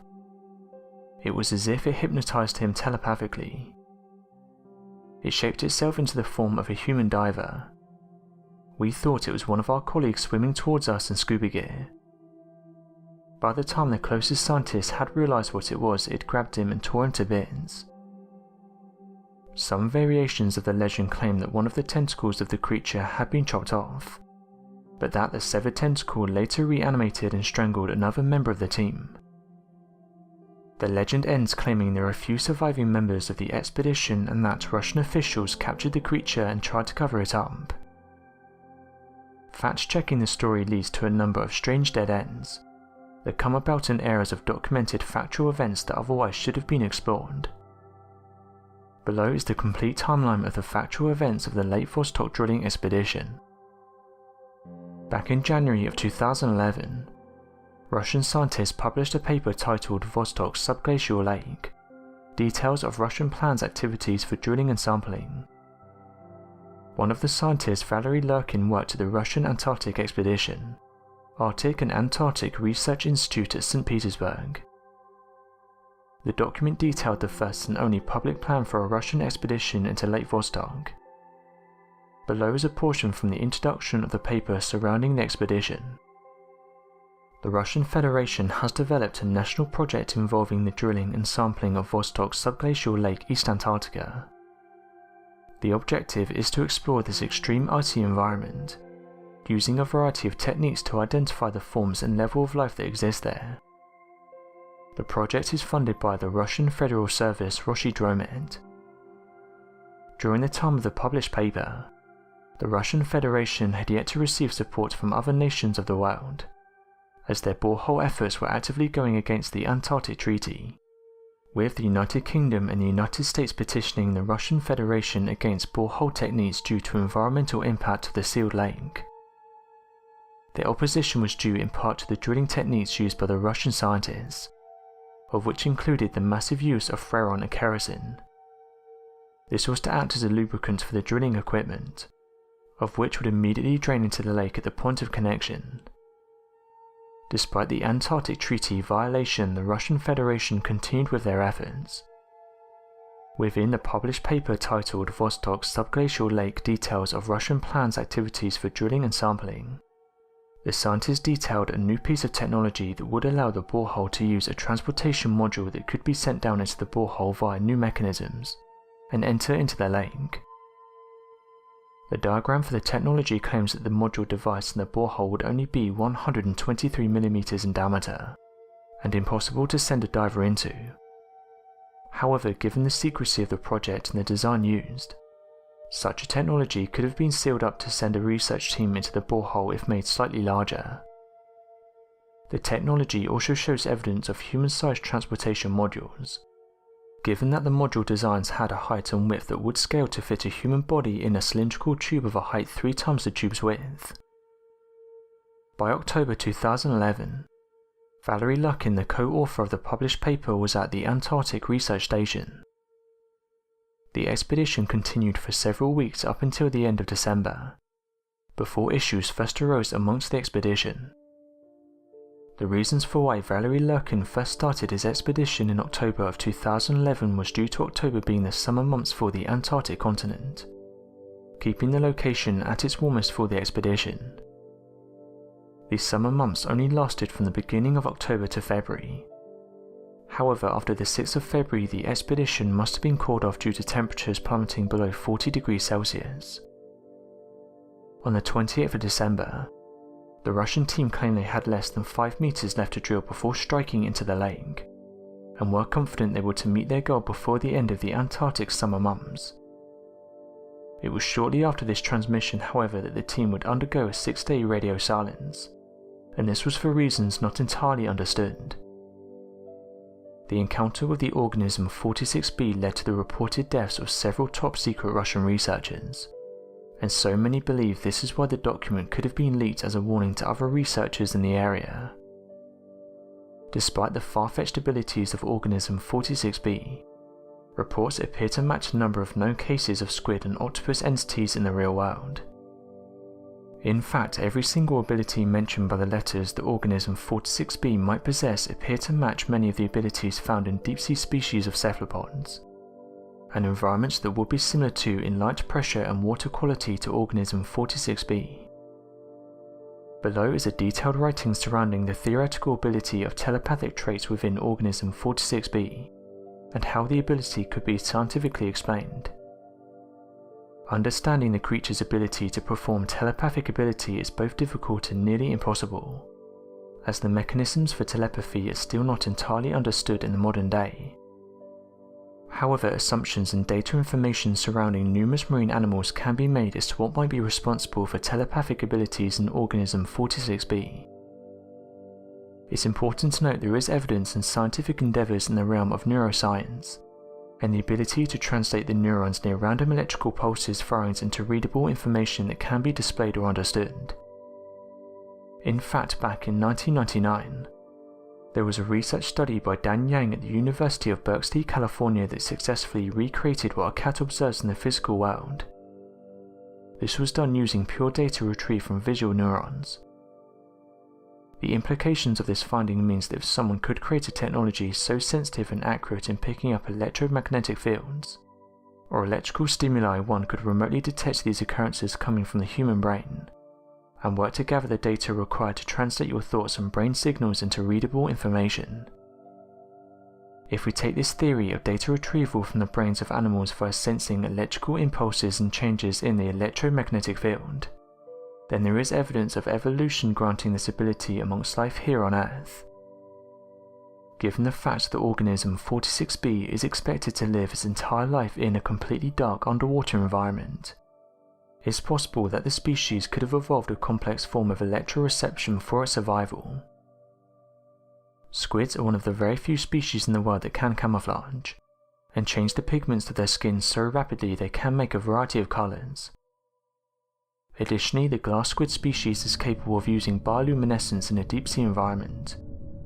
This is to stun fish and seemingly hypnotise them to be consumed. Given the depth and lack of light deep within the underground Lake Vostok, it's of a high probability that if large marine animals were to exist within the trapped lake, they would also possess evolutionary abilities to generate bioluminescence. Bioluminescence, tied with a squid's ability to alter the colour of their pigments of their skin, could create seizure-inducing colours and shapes that could temporarily cause an individual to become hypnotised, or undergo a seizure if looking directly at the creature. This could explain the hypnotic effects as reported in the leaked documents surrounding the creature. Given the lack of bones or large deposits of cartilage within an octopus, the species is capable of squeezing through small openings and shrinking their body down to impossible sizes. In fact, a 600-pound octopus is capable of pushing through its entire body through a hole the size of a coin, as long as an opening is large enough to allow the creature to fit its beak through. It will travel through the opening with relative ease.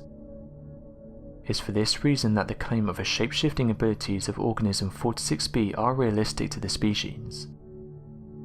Additionally, a borehole the size of 123mm would have been more than enough of a size to fit its body through if it was to make an attempt to reach the surface of the glacier.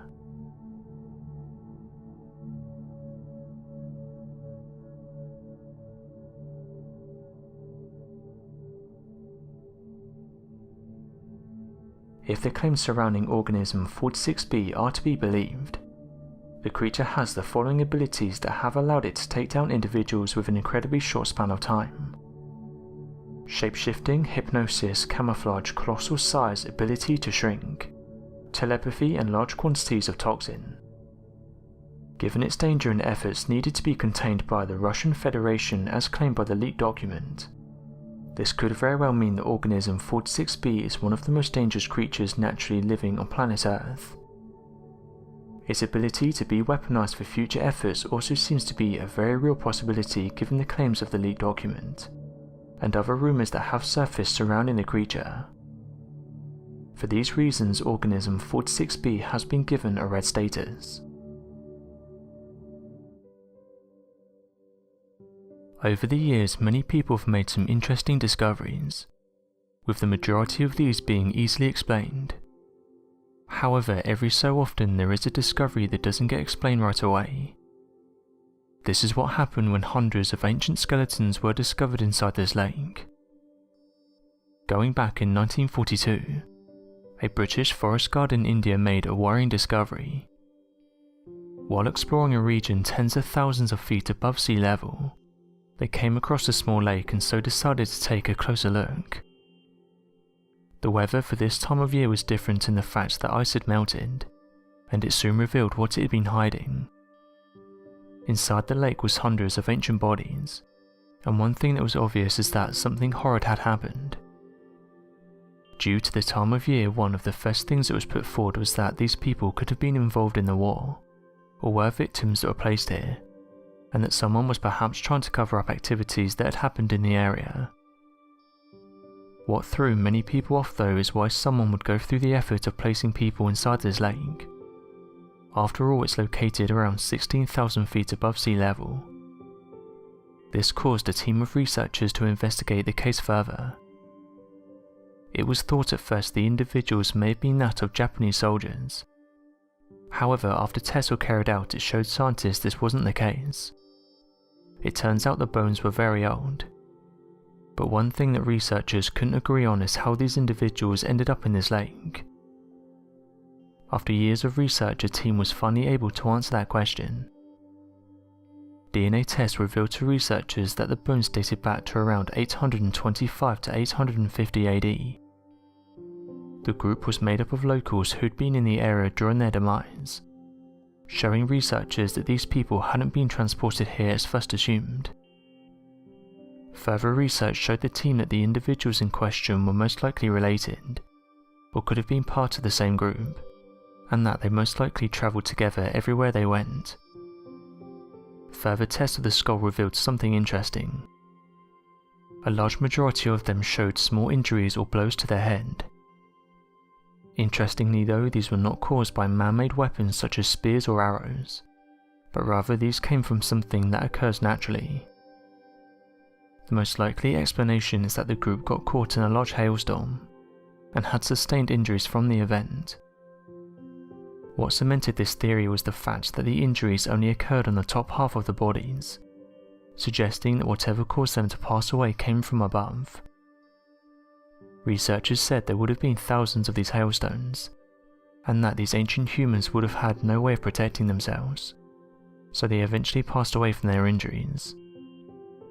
By analysing the injuries on the remains, the team was able to estimate that the hailstones would have been around 20 to 23 centimeters in diameter, or 7.8 to 9 inches.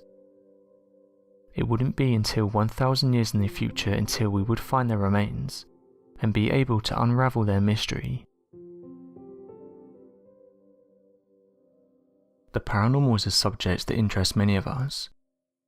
For many years now, people have been coming forward with their alleged encounters. One photograph is this one that shows a family reunion.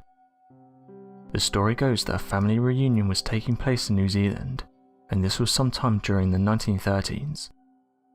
Some have said, however, that it wasn't just the family that was snapped in this photograph. If you look towards the back of the photo, you can see what appears to be a ghostly apparition. The story then goes that several family members came forward and said that there was something living in their house. The spirit was said to make itself known to the family. One member said that while sleeping they suddenly woke up. This wasn't normal for them, and so they started to look around the room. This is when they saw the apparition of a woman at the end of the bed. They described the woman as wearing a white dress. This has reminded many of the Lady in White. It appears that not only are there several cases of strange sightings of ghostly female figures with long black hair wearing a long white gown, with many different origin stories of the spirit featuring tragic tales, but that these spirits appear all across the world in many different countries completely isolated from the myth. This has caused many to speculate the apparition they saw was the Lady in White. Some of the family members have suggested it could have been one of their ancestors, and that this individual now looks over the family. Another haunted location is that of Hollywood Cemetery in Richmond. A large burial ground full of skeletons is always going to be a scary prospect for some, but Hollywood Cemetery in Richmond, USA has built up a reputation as being one of the most haunted locations in America. Named after its holly trees, the Hollywood Cemetery is one of the most famous graveyards in America. The site spans 135 acres and boasts many impressive monuments dating back to the early 20th century, such as the President's Circle and Charles Dimmock's 90-foot stone pyramid, marking the spot where 18,000 Confederate soldiers who fought in the Civil War are buried. Not only this, but Hollywood Cemetery is also known for its famous burials, which include 3 of America's presidents: James Monroe, John Tyler, and Jefferson Davis, a Supreme Court Justice, and 6 Virginia governors. However, what has earned Hollywood Cemetery its scary reputation is the hauntings that have been reported there. Groundskeepers, tourists, and locals claim to have experienced strange phenomena at nights that range from sightings of a vampire, voices heard from the pyramid, and reports of the ghost of a little girl playing with her dog. These hauntings have been reported here so persistently that Satanists have gathered there, and William Worthorne Poole wrote a book titled Haunted Richmond. The sighting of a Richmond vampire was first reported on October 2nd in 1925. This was when witnesses claimed to have seen a blood-covered creature with jagged teeth and skin hanging from its muscular body. They saw the creature running across the cemetery. it was largely agreed that the figure was a 28-year-old rail fireman known as Benjamin F. Mosby. A tunnel he had been working on at Churchill had collapsed and the boiler had ruptured, resulting in him being horribly scalded with layers of skin hanging from his body and several of his teeth shattered. His damaged body matched the reports of the supposed vampire, and it was believed that people had witnessed Mosby's last moments as he desperately ran for help. He later died at Grace Hospital. However, this hasn't stopped people retelling the story of the Richmond vampire. There are also reports late at night of the ghost of a little girl playing with her dog by a grave. The little girl's surname was Reese, and her grave is located close to Dimmock's Pyramid. Reese died at the age of 3 from scarlet fever. What is not known is how the statue of a 3-foot-high black cast iron dog ended up next to her grave. These are the 3 main theories. The first is that the girl's family wanted the dog to watch over their daughter in the afterlife. The second says that to save their assets, her family put the statue near her grave to prevent it from being melted down. And the third tells of an anonymous shopkeeper. Remembering how much Reese had loved the dog perched in the front of his store, decided to leave the statue to her. Whatever the reason for the placement of the dog, people who visit the grave have reported hearing it barking or growling. Furthermore, grounds crew have described how when they pass by the dog it's pointing one way, and when they return it's pointed in the other. A third report is voices being heard that appear to come from Dimmock's Pyramid. As previously mentioned, the pyramid was built to honour the thousands of Confederate soldiers buried in the cemetery. However, since its construction, soft moans have been heard coming from around and inside the pyramid early in the morning and at dusk. People have also reported coming into contact with cold spots at various corners of the pyramid. This has led some to conclude that all the noises are coming from all the unidentified soldiers whose restless spirits are trapped in the pyramid. Another theory is that these voices come from the workers who lost their lives when the Churchill tunnel collapsed. While record keeping on the crew wasn't detailed, at least 1 or 2 of the 200 or so labourers inside were buried alive. Attempts to recover the bodies were quickly abandoned and they remain buried inside the tunnel. Another mysterious location is that of Squire's Castle. Squire Castle is known to be one of Cleveland's most picturesque locations. Sitting grandly in Wheelbarrow Hills, the views from the castle are beautiful. Its front yard is a huge grassy field and its backyard is a mountainous incline. But it's not just the brilliant views that draws the thousands of visitors each year. It's also the reports that Squire's Castle is haunted. Interestingly, Squire's Castle was never meant to be a castle. The wealthy and recluse Fergus B. Squire was vice president and general manager of the Standard Oil Company. He decided to build a 525-acre residential compound called the River Farm Estate, and it was to be accompanied by himself and his wife Rebecca. Squire's Castle was actually intended to be the residence for gatekeeper of the River Farm Estate, which was never built. It's believed Squire gave up on the construction project because his wife Rebecca hated the idea of living in the country. Squire sold the property to a private developer and relocated to Wycliffe, where he built the massive estate of Cobblestone Garth. Before moving, Squire and his family used the castle as a weekend retreat. Though only intended for a gatekeeper, the place still boasted several bedrooms, living areas, a large kitchen and a library. It was at this location in 1920 that some believe Squire's wife lost her life. The story goes that Rebecca awoke one night during a storm and went downstairs to investigate. The lightning from the storm illuminated the stuffed heads of animals in the library, which shocked her so much she fell down the stairs and broke her neck. Many have dismissed this as completely fictitious, and point toward Mrs. Squire's death certificate, which shows she died of a stroke 5 years after the castle property was sold. But there are reports of red lights at night within the castle grounds, which some believe is Rebecca's ghost holding onto a red lantern as she roams around the halls and rooms of the castle she so hated. The last place is that of Leap Castle. Long regarded as one of Ireland's most haunted destinations, Leap Castle has been featured on a number of ghost hunting and paranormal shows. The property is located in Coldberry and blasts historical bloodshed, as families have been divided fighting over the true ownership of the castle. The castle was first constructed by the O'Bannon clan in the 12th century.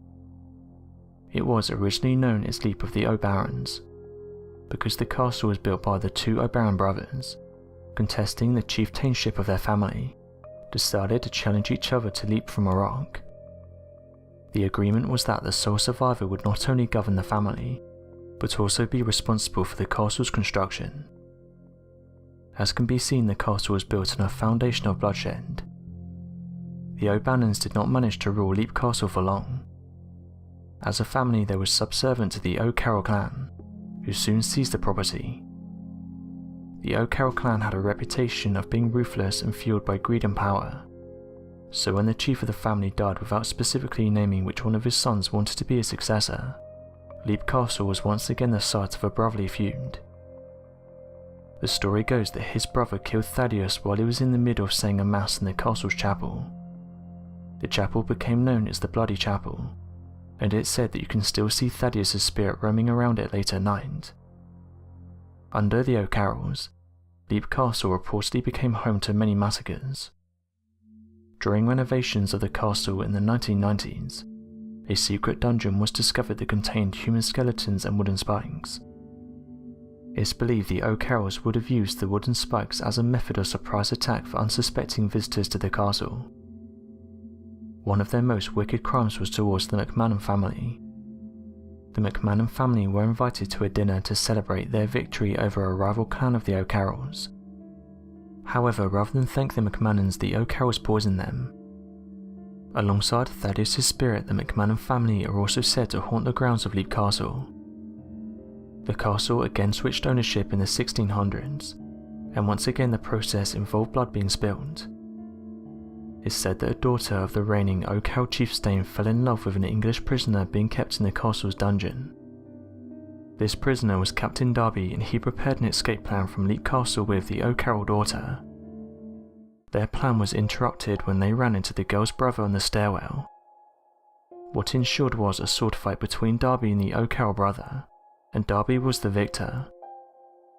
What's more, on the death of the O'Carroll brother, Leap Castle passed to the O'Carroll daughter and Darby.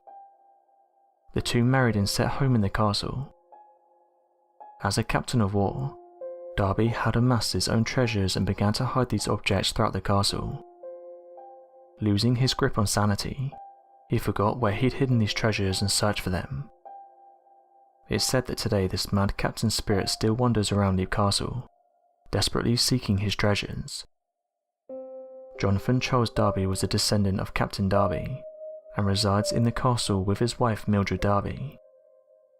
Mildred was a writer who underwent the pseudonym of Andrew Mary, and wrote many Gothic stories.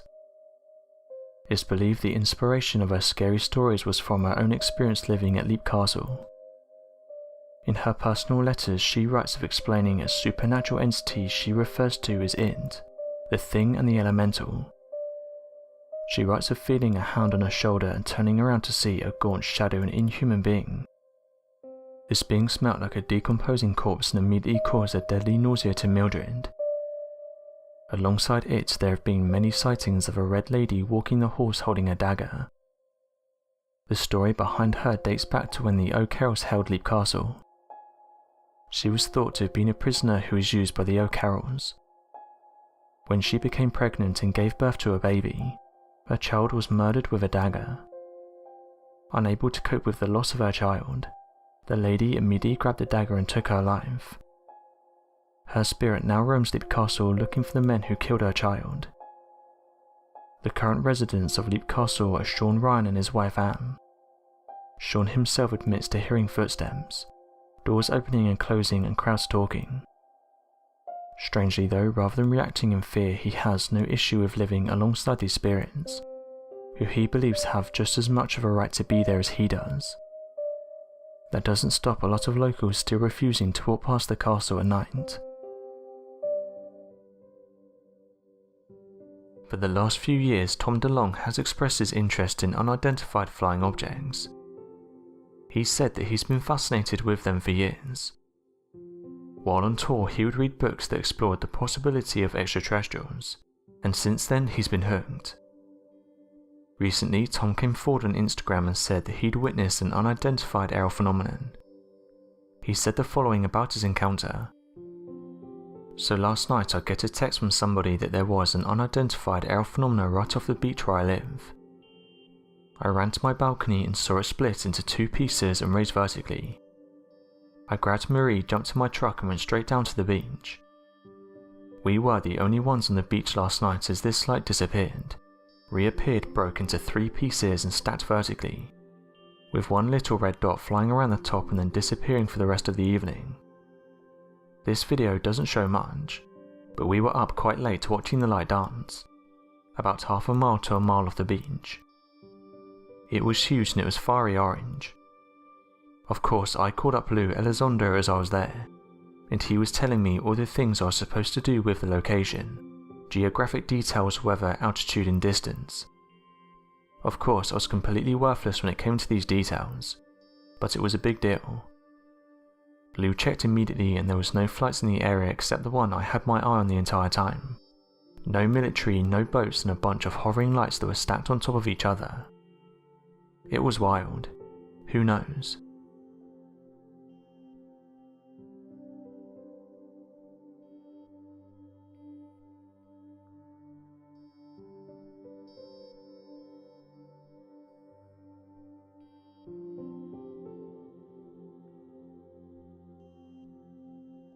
Various people were impressed with the footage, even coming forward and saying that they had seen similar objects.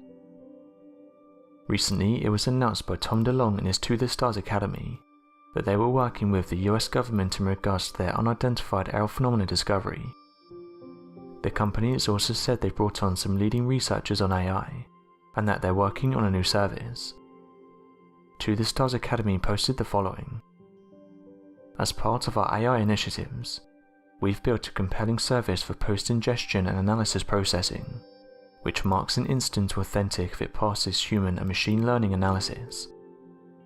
These datasets will help us analyze future ingested media and clean up unnecessary data. Tom then went on to say the following. This is a very exciting technology we've built. It can be used for numerous defense requirements as well as its primary mission to track unidentified aerial phenomenon. Further saying the following. I'm proud to be collaborating with the US government on the unidentified aerial phenomenon issue. It's been a lifelong dream to be sitting in this seat, where I and my team at the To the Stars Academy can help understand the issue. First we start with the US Army testing our anomalous material, purportedly from an unidentified aerial phenomenon crash. Although this is great news in the sense that Tom and his company are making connections, others have worried about the path he's going down. It's important to remember though that a UFO is simply an object that someone cannot identify at that moment in time. As of right now, Tom has said it's an exciting time for him and his company. All over the world there have been reports of cryptids. One of the issues people face when they encounter these creatures is skeptics and criticism. With that being said, patterns do emerge in regards to some of these creatures. Normally reserved for the deepest of the waters and the furthest of the jungles, these creatures seem to just appear out of nowhere. They are hidden creatures whose existence is yet to be proven scientifically, living in folklore with believers trying hard to prove their existence. The Skinwalker is one that many have said they've encountered. The legend of the shape-shifting entity commonly known as Skinwalkers has been largely dismissed as a joke. Skinwalkers are people who can transform themselves into any creature of their choice, and most of the time they are seen as wolves, owls, eagles, crows, foxes or coyotes. Some of them can steal a person's face and appear to look like them. It's said that if a person locks eyes with a Skinwalker, they can absorb their bodies and control their actions. They are also believed to have the ability to enchant corpse powers, and use it to poison dust on their victims. Even though unscientific, the Skinwalker is deeply rooted in Native American legends. America had its first experience with the Navajo Skinwalker legend back in 1996, when an article was published in the Desert News, detailing a traumatizing experience that a family from Utah had with a mysterious creature. It was said it was responsible for mutilations of cattle, sightings of UFOs, disappearances and appearances of crop circles. According to the article, the most distressing encounter that the family had reported happened on a night around 1.5 years after relocating to the estate. Terry Sherman, the father of the family, was having a night walk with his dogs when he saw a strange wolf, which was almost 3 times bigger than a normal wolf and had glowing red eyes. It stood with confidence even after Sherman fired 3 shots at close range, which made Sherman run for hiding. Sherman's family was not the only ones who were scared on that particular ranch. After moving out, many other subsequent owners experienced similar eerie encounters, and even today the ranch has been named the Skinwalker Ranch, and has become a hub to research paranormal activity. Some cultures believe the Skinwalkers are born from a kind-hearted medicine man, who abused native magic for evil and was then granted evil powers. These stories differ from one tradition to the other, with a common theme being the power of transforming into other creatures. According to other cultures, one can become a skinwalker after committing a taboo. Most descriptions depict skinwalkers to be physically animalistic, even when in human form. From reports, they're almost unkillable, and can only be killed with a bullet or sword that has been inserted with white ash. Not much is known about these creatures since the Navajo are against discussing it with outsiders, and sometimes even among themselves. Tradition suggests that mentioning them not only brings bad luck, but also increases the chances of their appearance. Robert Bigelow, a businessman and UFO enthusiast, purchased the ranch in 1996 at $200,000, and he established the National Institute for Discovery Science and installed substantial surveillance. Bigelow and his team of researchers ultimately experienced more than 100 incidents in this property, but could not amass enough evidence that would be credible for scientific publication. Bigelow later sold the ranch in 2016 at $4.5 million. Despite this, skinwalker studies have become more and more sophisticated and secretive. While it's hard to discern the truthfulness of these accounts, the descriptions are mostly similar: a four-legged creature with a disturbingly disfigured human face, with orange-red shining eyes. They are also reportedly fast creatures with hellish sounds. This leads us on to a similar creature which has become known as the Dogman. Many people have heard of the Sasquatch, but very few are aware that a more terrifying cryptid stalks the North American forests. The Michigan Dogman is a werewolf-like creature that was first sighted in Wexford, Michigan. The Dogman legend became popular in 1987, after Steve Cook, who worked at WTCM-FM in Michigan, recorded a song about the Dogman and its sightings that had been reported. This attracted calls from listeners who gave accounts of their encounters of a similar creature. The first reported account of the Michigan Dogman was in Wexford, Michigan in 1997, when 2 loggers spotted a creature which they described to have a human body with the head of a dog. Back in 1938, Robert Fortnett from Paris, Michigan got attacked by wild dogs, and he alleged that one of the dogs was walking on 2 legs. A night guard while patrolling a manufacturing plant in Michigan in 1961 saw a strange figure, which he initially thought was a human until he saw features that looked like a dog's. He was able to quickly take a photograph of the beast. The photos have been studied by various individuals but as of today remain a mystery. More efforts have been made in the investigation and study of the Dogman phenomenon, including podcasts and YouTube videos about encounters with the Dogman. Even though that many believe that the Dogman is real, skeptics argue that there is no scientific evidence to back up its existence. As is the case with many cryptids, most of the evidence for the existence of the Dogman is full of controversial images and videos, plus many years of accounts from eyewitnesses. While skeptics believe it's just a myth brought to life by a 1987 song, others believe that it's some paranormal beast that has been wandering our planet for thousands of years, and that every so often it does make itself known to humans. There have been various interesting tracks discovered all over Michigan, some as recent as 2009 which point to the existence of the Dogman. Some of them closely resemble the prints of a dog, but are far much larger than those of a normal dog. One of the sightings by a sibling to an official in the government in 2007 described the dogman as a dark, upright wolf, around 6 feet in height, standing next to a dead deer. A print discovered in the area measured around 8 inches across. Today, sightings of the dogman and reports of this mysterious beast are catching more attention from the mainstream media, and hopefully they may shed some light on the existence of the dogman. Another creature that's said to be similar to these creatures is that of the Wendigo. As the folklore goes, the Wendigo was initially a hunter, and on one very cold winter his extreme hunger made him a cannibal. Immediately after he devoured the flesh of a fellow human, he became a man-beast roaming in the forest looking for more humans to feed on. This story is common among the natives, with the details varying depending on the narrator. Those who have encountered the Wendigo say it's related to Bigfoot, while other reports compare it to werewolves. Because the Wendigo is known to be a creature of the cold weather, it's been mostly sighted in Canada and the colder northern states like Minnesota. As the 20th century began, the local people blamed the mysterious disappearance of people to the attacks by the Wendigo. The Wendigo is said to be between 6 and 15 feet in height, with a slender body, which is perhaps because they never satisfy their cannibal desires.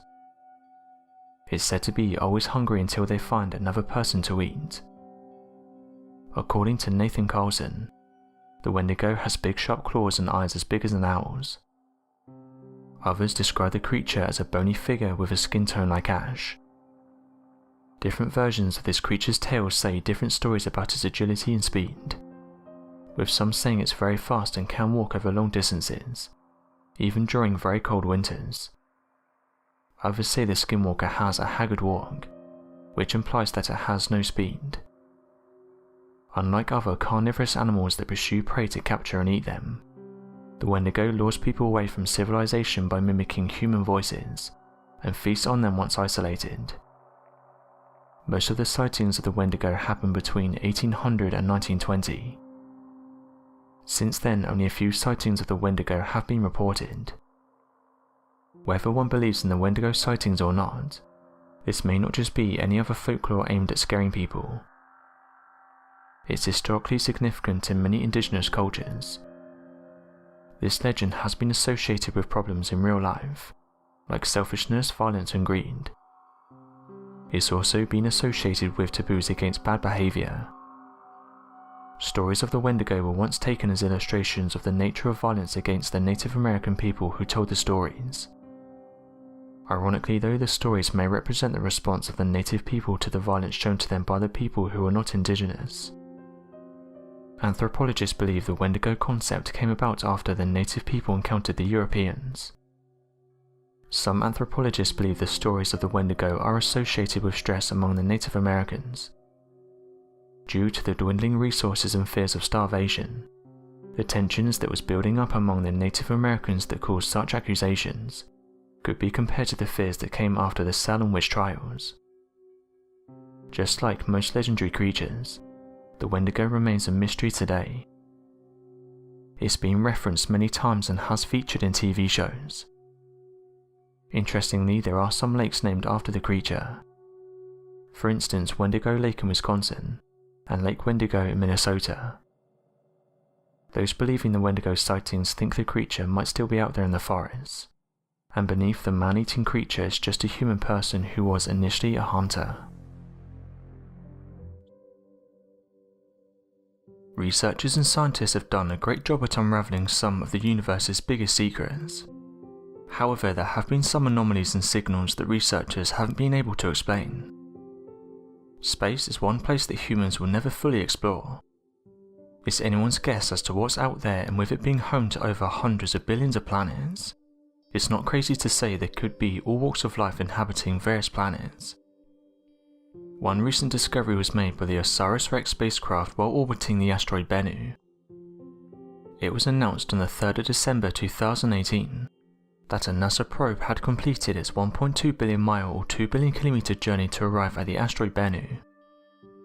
Researchers said the next goal of the probe was to begin a survey of the asteroid.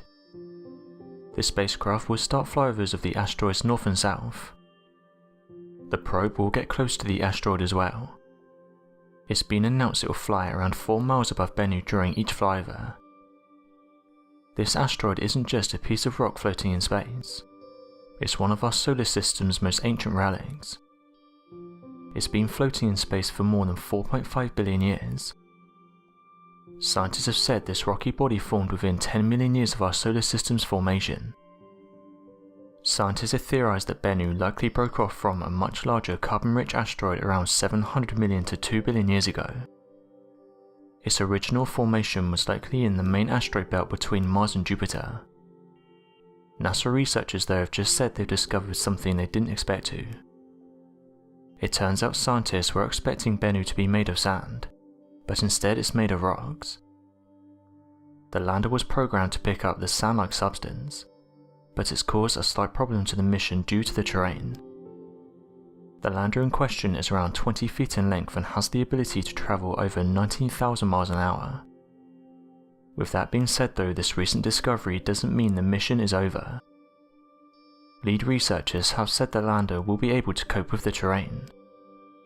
One of the scientists said the following: "The extraordinary in-flight performance to date demonstrates that we'll be able to meet the challenges that the rugged surface of Bennu presents.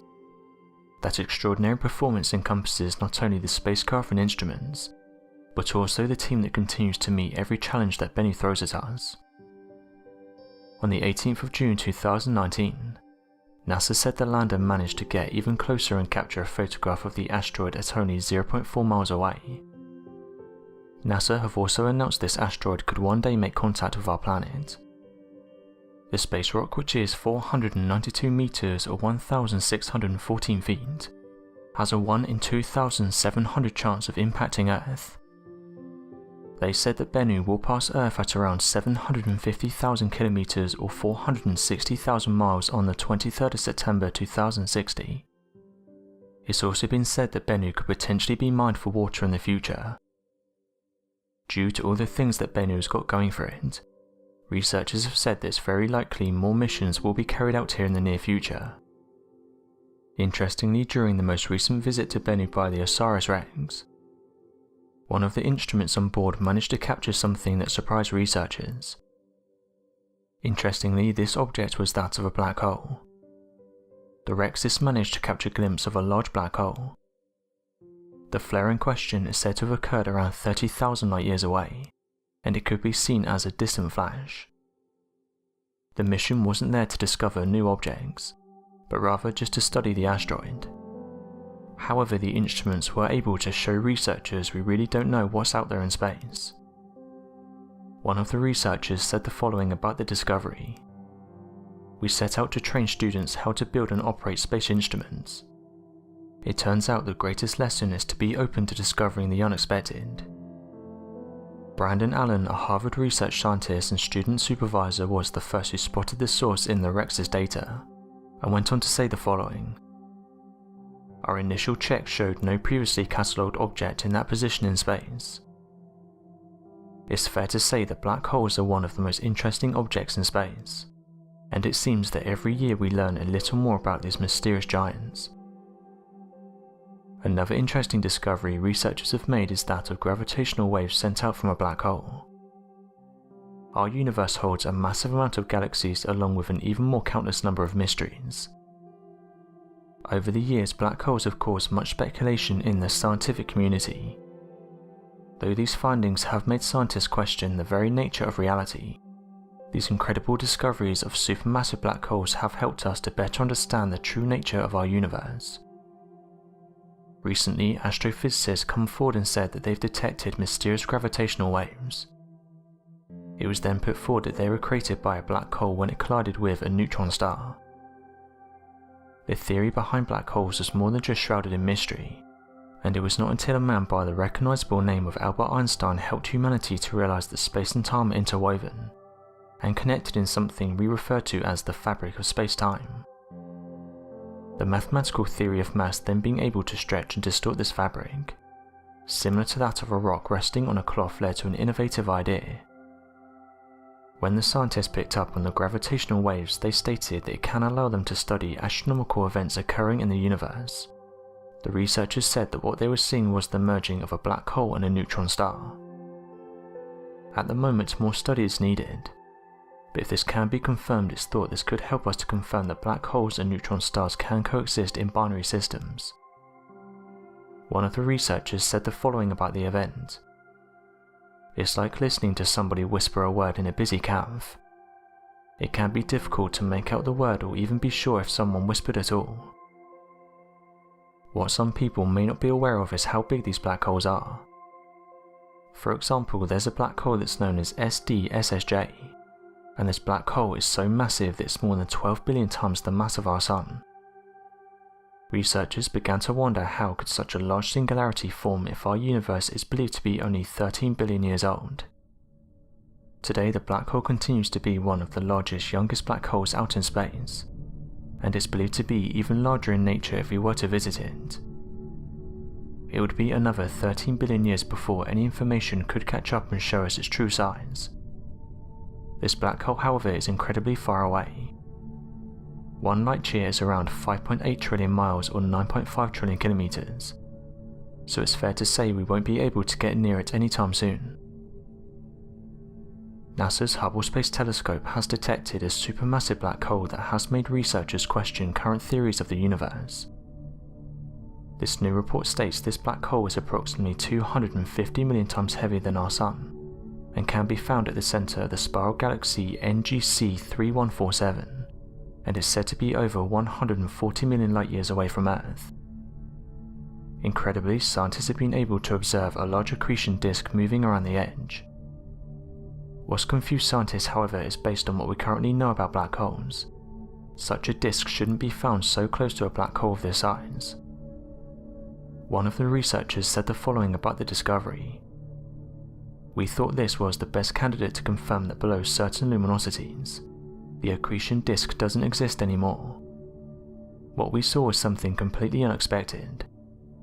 We found gas in motion producing features we can explain only as being produced by material rotating in a very thin disk, and that this disk is very close to the black hole.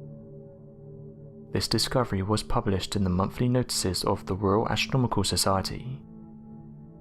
Lead author Stefano Bianchi went on to say the following. The predictions of current models of gas dynamics in very faint active galaxies clearly failed. The disk will give scientists the opportunity to test Albert Einstein's theory of relativity.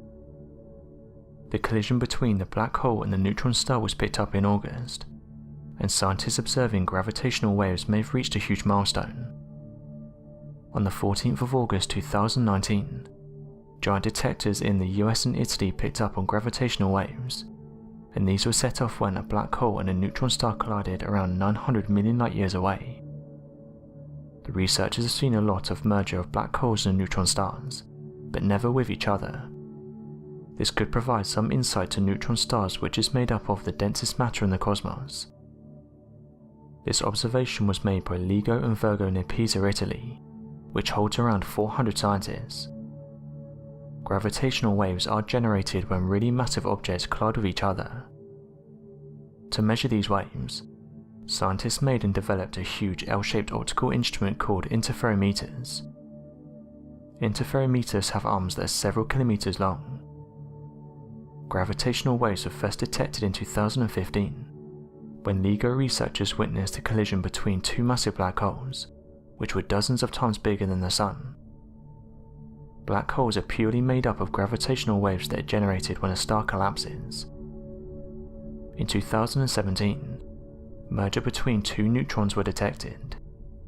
These were gigantic nuclei atom, left behind by the star that are too small to make a black hole.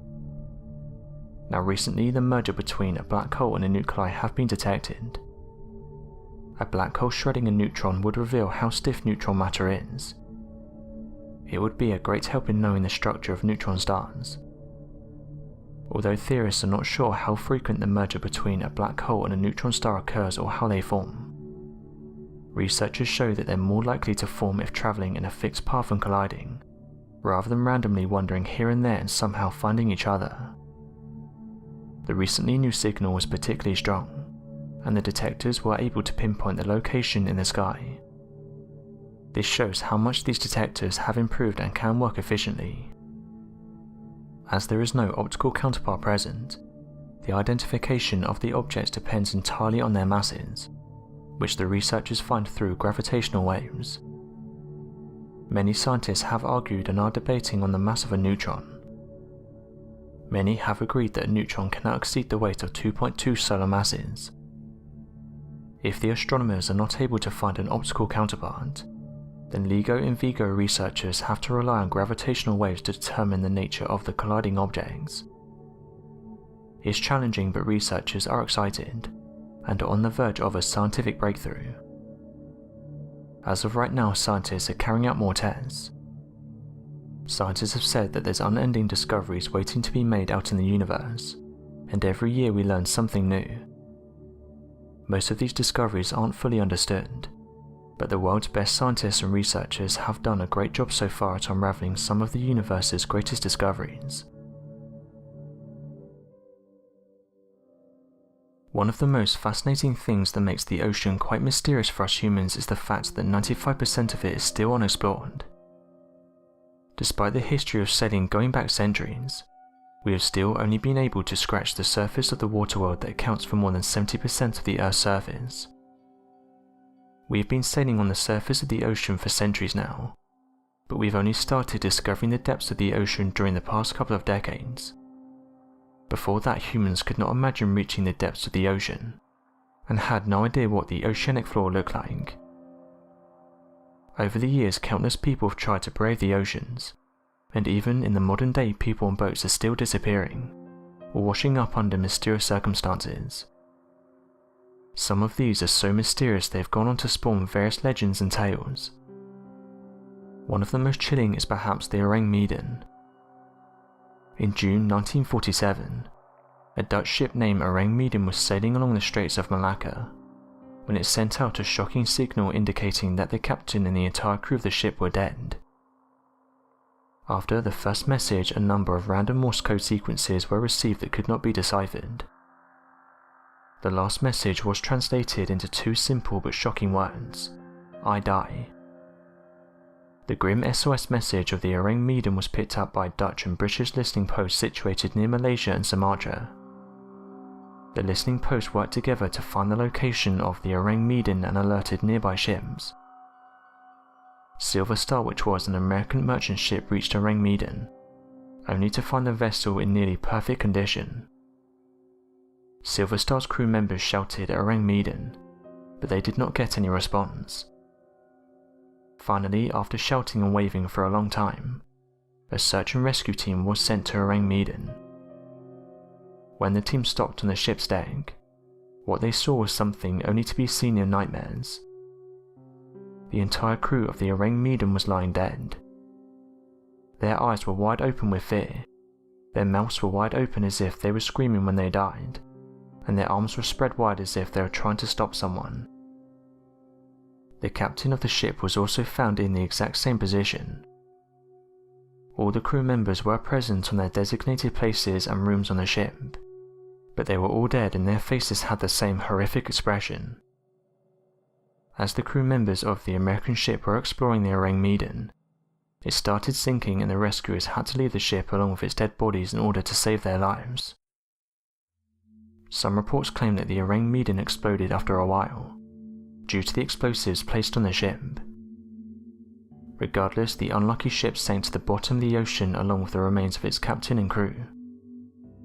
What happened at the Orang Medan remains one of the biggest oceanic mysteries.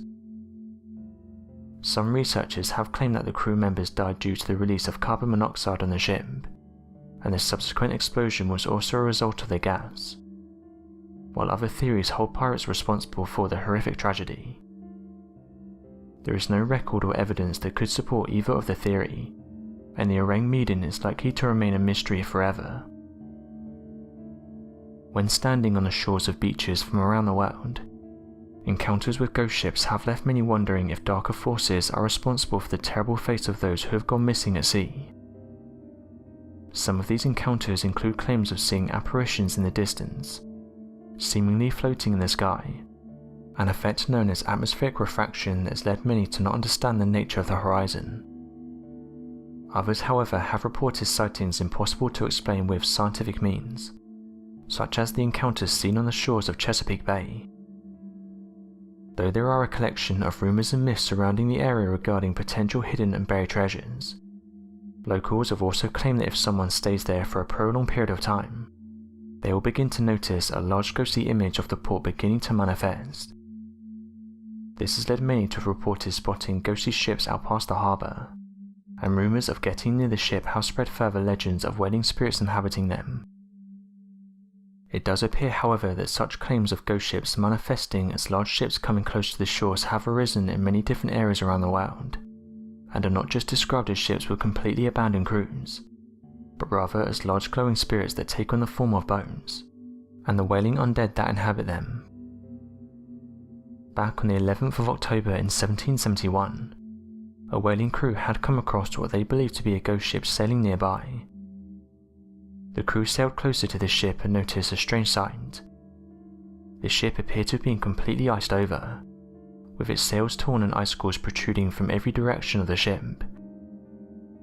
This led to the captain of the whaling ship to order a boarding party to journey onto the ship, and to assess the situation of what had occurred.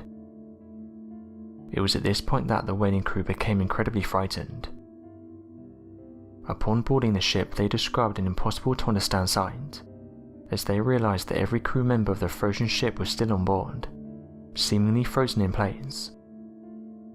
Their bodies were not in positions commonly seen when examining people of whom froze to death, as they appeared to have been frozen in the middle of their activities.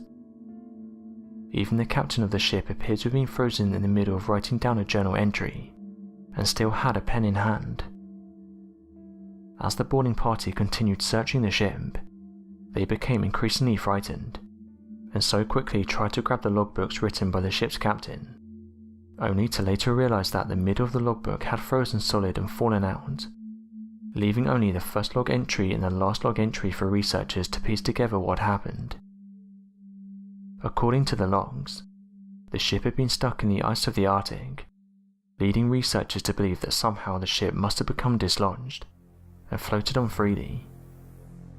Though how it would end up on the shores of Greenland will never be understood, and how the captain was in the position he was in is still a mystery. There have been many theories about ghost ships. Some theories point to sea pirates taking down crew members and stealing their belongings, to mysterious circumstances that can't be explained.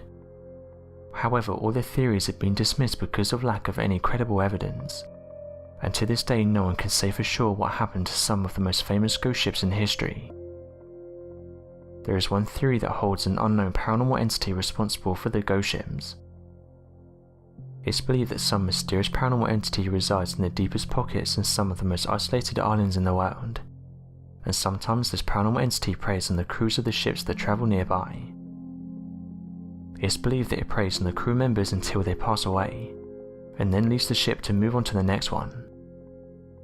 Not only this, but it's said by some the entity will ensure the ship reaches its destination, so that people can see what it's done. One of the most famous ghost ship stories is that of the Mary Celeste.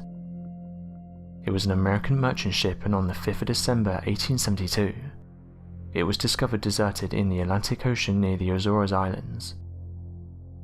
When Mary Celeste was discovered by a Canadian ship, it was under partial sail and still in sail-worthy condition. The last entry into Mary Celeste's log was made 10 days before it was found. What happened to the crew of the Mary Celeste? Under what circumstances did the crew of the ship abandon it? Was there any paranormal entity that was responsible for the mysterious disappearance of the crew? All these questions continue to baffle the historians. Most of the believers of the paranormal entity responsible for ghost ships point to the Mary Celeste, and raise some very valid arguments that point to the presence of such an entity. It seems that because of how vast the ocean is, it's very likely there's many more ghost ships floating around our planet. Each of these interesting discoveries helps researchers to uncover what happened moments before these ships were abandoned, or what happened to the crew members. Although researchers have done a great job at unravelling some of these mysteries, it seems there are still a few cases that remain unsolved. In some of these cases, the more information that's released, only more questions are put forward. Throughout history, there have been many events that the human race has witnessed. The first trip to the moon in July 1969 by Apollo 11 is perhaps one of the most impressive. This mission is credited as being the first mission in which humans landed and walked on the moon.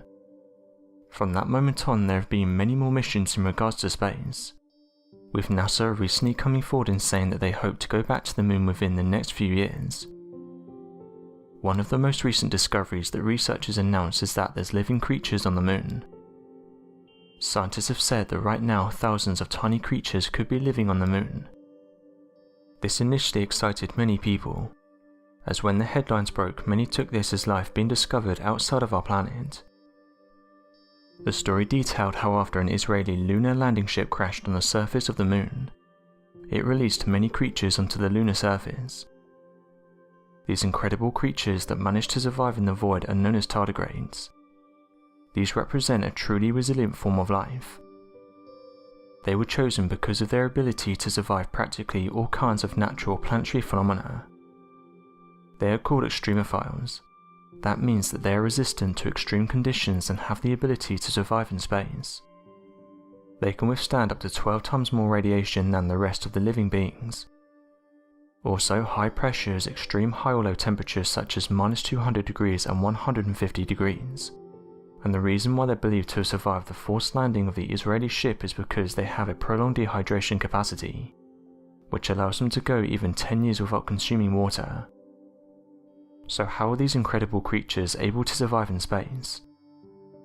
Their cellular composition allows them to survive in environments such as water, air and vacuum. The tardigrades inhabit the Earth's surface, especially in layers that cover mosses, lichens and ferns. They can also inhabit ocean waters or fresh water, although due to their capacity for resistance, it's possible they are found in every space on the planet. These small creatures have an oval shape, 8 clawed legs, a central nervous system and reproductive apparatus. Interestingly though, they lack circulatory and respiratory systems. They are very small. However, adults can be seen with the naked eye as they can reach a length of 0.5 mm, while the smaller ones are only 0.05 mm long. There are many investigations that have been carried out in regards to tardigrades. In 2016, scientists in Japan managed to revive some tardigrades who had been frozen for around 30 years. In 1948, an Italian biologist hydrated some tardigrades found in a sample of dry moss. They had been preserved since 1828. As the days passed, signs of slight movement could be seen in one of the creatures, but it then stopped moving. A Russian space mission was launched in 2007, and included in this mission was a set of tardigrades who were exposed to the vacuum and intense radiation of low Earth orbit.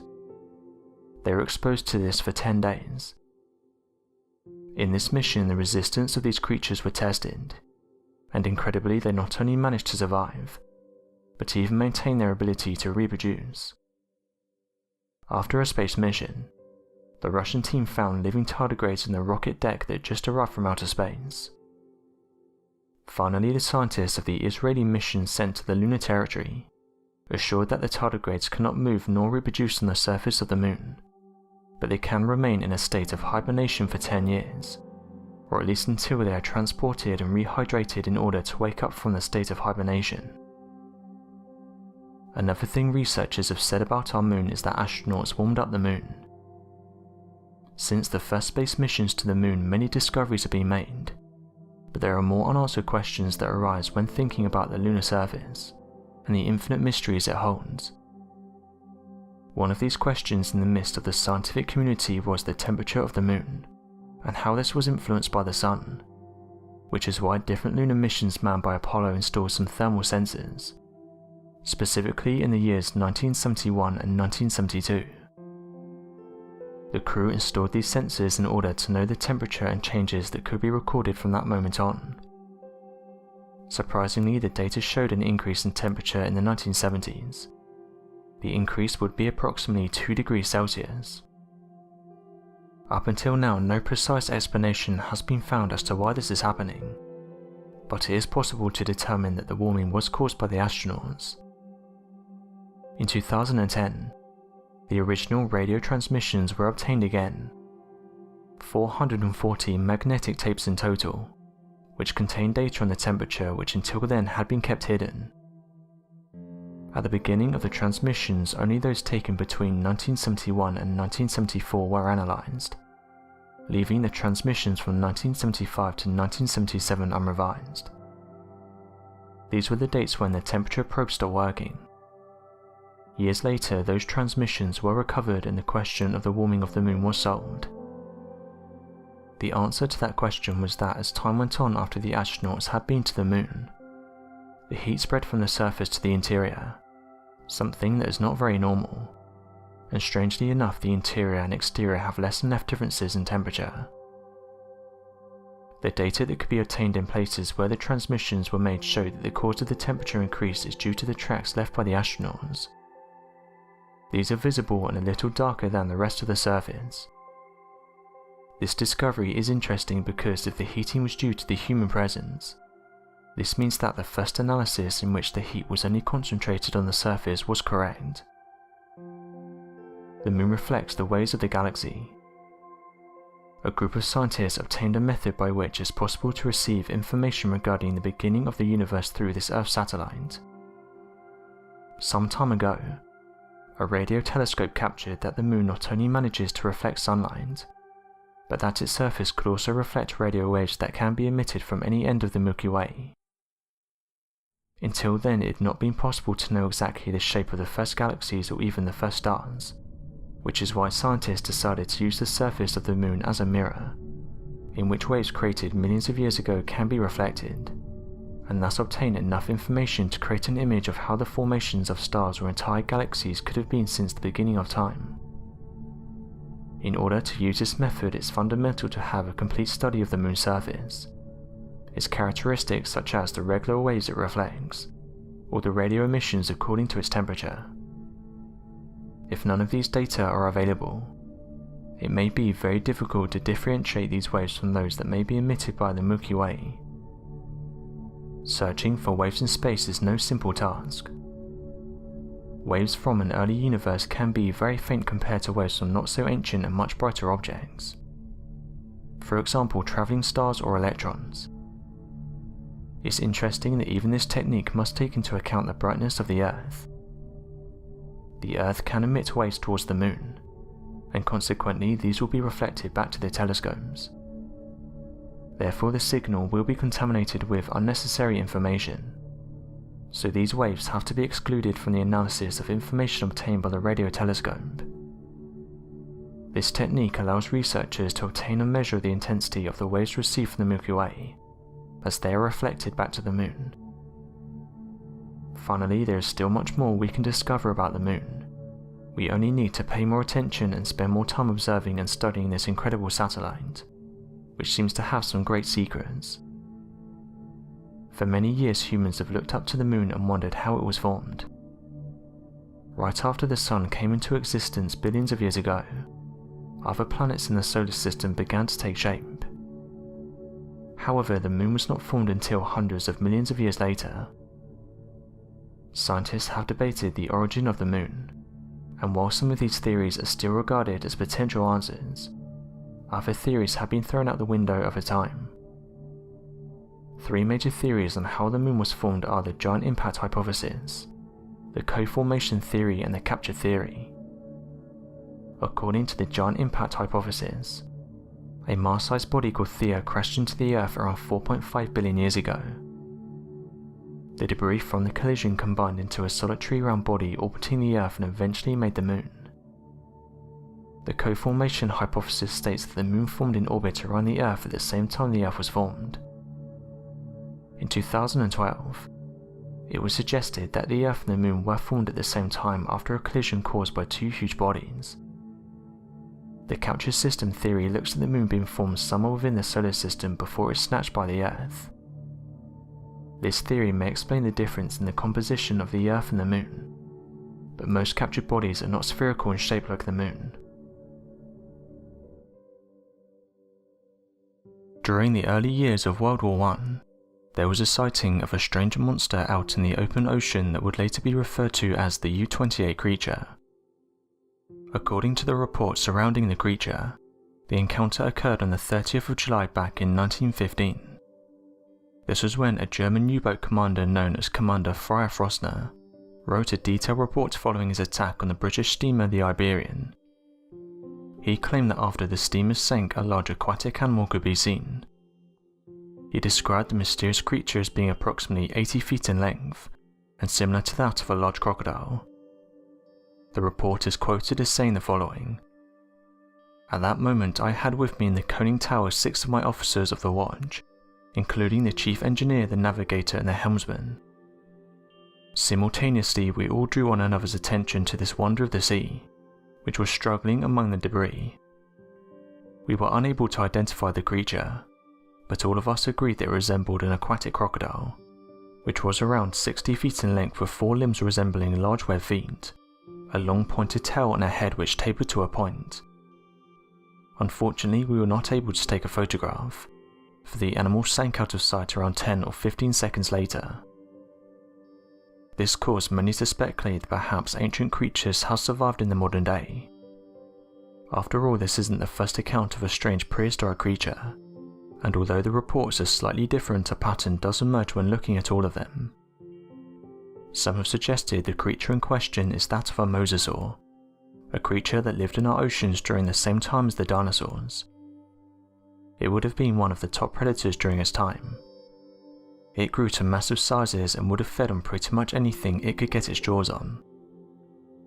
Interestingly, the U-28 creature and the mosasaur do have a lot in common. It's not far-fetched to say these ancient creatures could have survived the extinction event. In fact, various creatures have been discovered over the years that were thought to be extinct. These include creatures such as the coelacanth. This strange-looking fish was estimated to have gone extinct millions of years ago. However, every so often a diver would come forward and say that they have seen one in the ocean. This of course was immediately written off as the creature was known to have become extinct. But when more and more reports started to come in, researchers finally decided to investigate the claim. It turned out that when scientists put a team together to investigate the creatures, they not only found out they were real, but that they had been around since the time of the dinosaurs. It's examples like this why people don't rule out the possibility of prehistoric creatures still roaming our planet. Another interesting theory researchers have come forward with is that this creature was actually on board the Iberian. This theory states the boat had discovered the creature and wanted to bring it back to land for more study. However, as it was making its way back, it got into trouble with the German U-boat. When the U-28 eventually took down the Iberian, what the German crew was seeing was the creature that was on board the British boat. There's been some arguments whether the event was recorded in logs. Modern reports state that it was never noted in any logs, and the captain didn't see anything. However, other theories state the captain told the crew not to talk about what they had seen, with others saying that even if it was noted down, the evidence would have most likely been taken away immediately, as any proof of cryptids or other life forms is usually covered up. As with most of these events, as time has gone on, it's become harder to know the truth. One eyewitness who did see the event never talked about it openly, which some say proves that he did see the creature. He feared that if he did come forward with the information, he would have most likely been fired. As of today, the mystery behind the U-28 creature story remains a mystery, and it's unlikely we'll never know what truly happened on that day. Another interesting ocean discovery was made a few years back. Going back in 2016, a strange and unexplainable deep sea anomaly was discovered. Spotted using state-of-the-art satellite information, there appears to be a massive pyramid construction underwater that completely dwarfs the size of the pyramid seen at Giza. It appears the structure seems to be somewhere around 3.5 to 11 miles across, and looks to be resting in a large area of underwater terrain in the Pacific Ocean. Many can view the mysterious structure using Google Earth satellite images, and this is done when looking at the coordinates 12 degrees north and 119 degrees west. The discovery of the object was made by a researcher located out of Argentina. He claims the structure could be evidence of the formation of ancient civilizations long before man was supposedly capable of roaming the planet, and that at a different time in Earth's history could have experienced a change in tide that would allow the construction of this monstrosity. His theories, however, have not prevented a wide range of theories from forming in various communities. Many believe that it could very well be a possibility that the structure isn't that of a large underwater pyramid, but that of a secret base inhabiting the ocean floor. Many have often referenced the existence of strange sightings of unidentified submerged objects, or that of UFOs exiting from under the ocean and shooting off into the sky. Given the structure's massive size, sudden appearance and strange artificial shape, this has led many to believe that the object is shrouded in mystery. Interestingly enough, other researchers have picked up on the discovery. As of right now though, it's not entirely known what the object is, and although various theories have been put forward, no one can explain the true nature of this bizarre anomaly. Another mysterious creature is that of the Cadborosaurus. Cadborosaurus, also known as Caddy, is an alleged sea monster. The creature is said to inhabit British Columbia along with various other locations in North America. Those who have witnessed the creature describe it as a long serpent-like creature with large flippers. The head of the creature is debated, with some saying it has a camel-like head while others say it has more of an ancient marine reptiles. Guesses for its length vary, with some believing it's relatively large, ranging from 35 to 80 feet in length, with other reports coming in that it's closer to 20 to 30 feet in length. What's interesting is that it's one of the most witnessed cryptids. It's been estimated there's over 350 reports of this creature in the last 85 years. One of the first reported sightings of the creature was made back in 1933. It was made by a man and his wife who were on a cruise at the time. The wife is said to have got the attention of her husband because she saw something strange in the water. After observing the creature for several minutes, they realised it was something they hadn't seen before. They described it as looking like a serpent and having the head of a camel. The next sighting happened in 1934. This was when two government members witnessed the creature making commotion in the water. Again, they described it as being serpent-like with a camel head. By this point, the creature started to become known. The next reports were by that of two fishermen who encountered the creature in a bay. What was different about this sighting though was that two of the creatures were observed. The fishermen reported that the first one they saw was around 60 feet in length, while the other one was around 25 feet in length. Captain Paul Salby is said to have had one of the closest encounters with the creature in 1939. He said the following: "We were heading north and about 30 miles offshore, saw this strange thing standing around 4 feet out of the water, so I headed over to take a close look at it. At first I thought it was a polar bear with ruffles of hair. When we got right up alongside it, the water was crystal clear, and we realised it was at least 40 feet in length and had huge eyes. I had an old Newfoundland as a mate and he said, 'Do you see the eyes on him?' Mouth and nose I have no recollection at all, just those great big eyes, and the eyes seemed to open from top to bottom. Some have compared this creature to the Hook Island monster. Over the years those sightings still come in from the creature. Explanations for what people are seeing range from jellyfish to oarfish, but it's said that fishermen wouldn't get these creatures mixed up. Astronomers have spent years looking for a mysterious star. The team behind the discovery finally found what they were looking for. It's been described as being the shape of a teardrop, and it's said that it only pulsates on one side.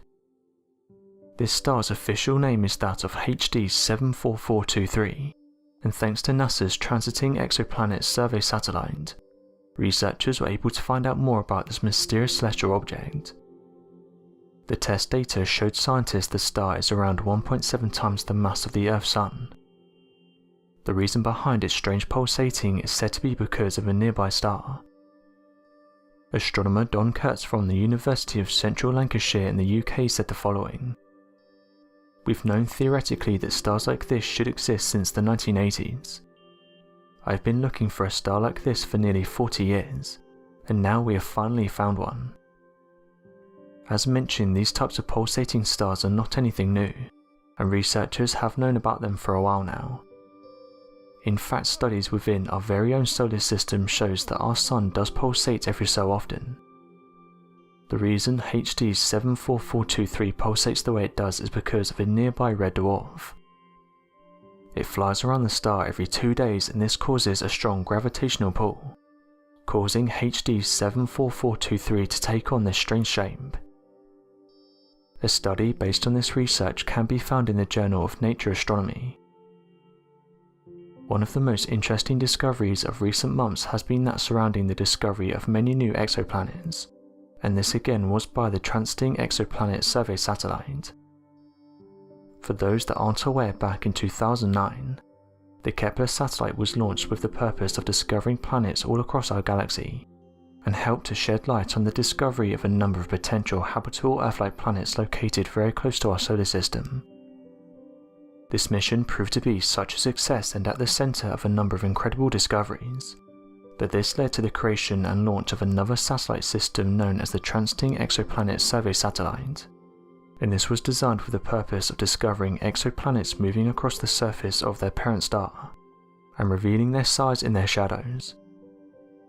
Despite this new state-of-the-art system having been launched back on the 18th of April in 2018, it's already made a number of exoplanet discoveries in recent months. These discoveries include 8 new confirmed planets, 300 additional planetary candidates, a number of gas giant planets and many Earth-like planets that have been missed by previous Kepler missions. Additionally, these new discoveries have allowed the new revelation that for a planet to form similar to size of that of Jupiter, it must have an orbit that has been disturbed, allowing it to form to such a massive size, providing new insights as to exactly how gas giants are formed in the universe. At the rate this new satellite is discovering undiscovered planets, it will surely pass the Kepler satellite in a few years, as well as lead to a number of incredible insights and discoveries in the academic field. It's discoveries like these that show us how truly vast the universe is. Every other week, scientists and researchers are making new incredible discoveries. The month of August 1972 will forever be an unforgettable month in the history book of the National Aeronautics and Space Administration. It would have been a disastrous month if the astronauts' mission was changed. This event occurred in the month of August 1972. The Sun has different regions, and astronauts have labelled these regions for easy identification. A region labelled McMath 11976 happens to be one of the Sun's most active regions, and has been observed releasing powerful flares. Luckily, the researchers were quick to discover these powerful flames, and according to the researchers that was an unusual occurrence, and such an incident was not expected to occur at the McMath region. The region released one of the most strongest flares observed by humans, and those flares were tagged as the X-class flares. All these were reported to have happened on the 2nd of August in the year of 1972. The following day, which was the 3rd of August, the X-class flares made the speed of the solar winds increase between 270 miles per hour to 363 miles per hour. Another effect of the solar winds was the production of a shockwave. By the 3rd day, right up to the 6th day, the Sun had released a gamma ray line, the first of its kind in the history of the Sun. This emission made protons travel to very high energy within the region of McMath 11076. The most surprising part of this was the fact that environmental forecasters from the Space Environment Services Center had warned against this disaster. With the aid of their advanced technology, the forecasters had issued a warning on the day the X-class flares were released, saying that the Sun might release powerful flares that may affect the Earth. The whole world believed their words on the 3rd of August when auroras were seen in America. This effect attracted the attention of big media firms who broadcasted the news. Some of the events that happened due to the solar flares were a surge in voltage, which a cable network AT&T reported in Chicago. There was a shutdown in telephone services in Iowa. Apart from America, the Canadian government also reported that solar flares had damaged a lot of their system components and telecommunication. All of these wouldn't have mattered if astronauts were in space during the solar flares. The National Aeronautics and Space Administration released a statement that the storm happened without any casualties. It was reported that the Apollo 16, which was part of the 2 Apollo missions, had left space for Earth, and luckily this was 3 months before the storm. The second Apollo, Apollo 17, was scheduled to travel in December, so the storm had occurred at just the right time. NASA further explained that if any of the Apollo crew were in space when the storm happened, the radiation that person would be exposed to would have been 10 times the amount of radiation a human was meant to experience in their lifetime. This has made NASA start devising means of building a modern spaceship, in which if such flares were to happen again and an astronaut is caught in between, there would be little or no effect on the astronaut. One interesting story that's been reported is that the moon rang like a bell during Apollo 12. Over the years there have been reports that the moon does have its very own sound, with few astronauts coming forward and describing what they heard while close to the lunar surface. A particular set of astronauts were on a mission in space between the year of 1972 and 1977. Between these years, astronomers installed ground motion instruments, known as seismometers, on the moon so they could have recordings of the moon's activities. This included things like shakes, and these occur when energy is released on the surface of the moon. The seismometer recorded the moonquakes, and the report came out that the moon makes a sound that can be likened to a bell. This report by the astronomers backs up the report by the crew of Apollo 12. Apollo 12 was to be on the moon between the later months of the year 1969 and the early months of the year 1970. History has it that Apollo 12 crashed the spacecraft onto the moon's surface. When energy is released, it causes the moon to shake. The Apollo 12 team reported that the crash led to the ringing on the moon, and that this happened for around an hour. This ringing was first reported by Apollo 12 and they said it sounded like a bell. The sound of the moon soon brought forward many questions. One of those is the moon hollow? When Apollo 12 first heard the sound of the moon, they claimed it may have been because of this reason. Ever since the moonquakes in the year of 1972, it's been estimated that 28 moonquakes occurred before the end of the year in 1977. This was reported by the astronomers after they collected the data. All the shakes on the moon came with a sound, and the sound was not different from each other. It's one of the reasons why the hollow moon theory started to take off. The presence of moonquakes was a sudden finding from seismometers put on the moon by Apollo astronauts from 1969 to 1972. In the course of the Apollo 11, 12, 13, 14 and 16 missions to the moon, astronauts set the seismometer instruments on the surface of the moon.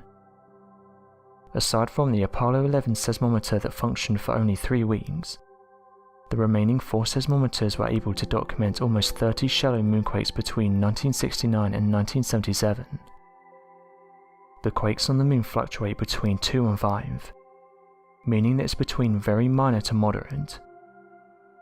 These instruments worked perfectly until they were turned off in 1977. 4 categories of moonquakes were recorded by the instruments, and they are as follows.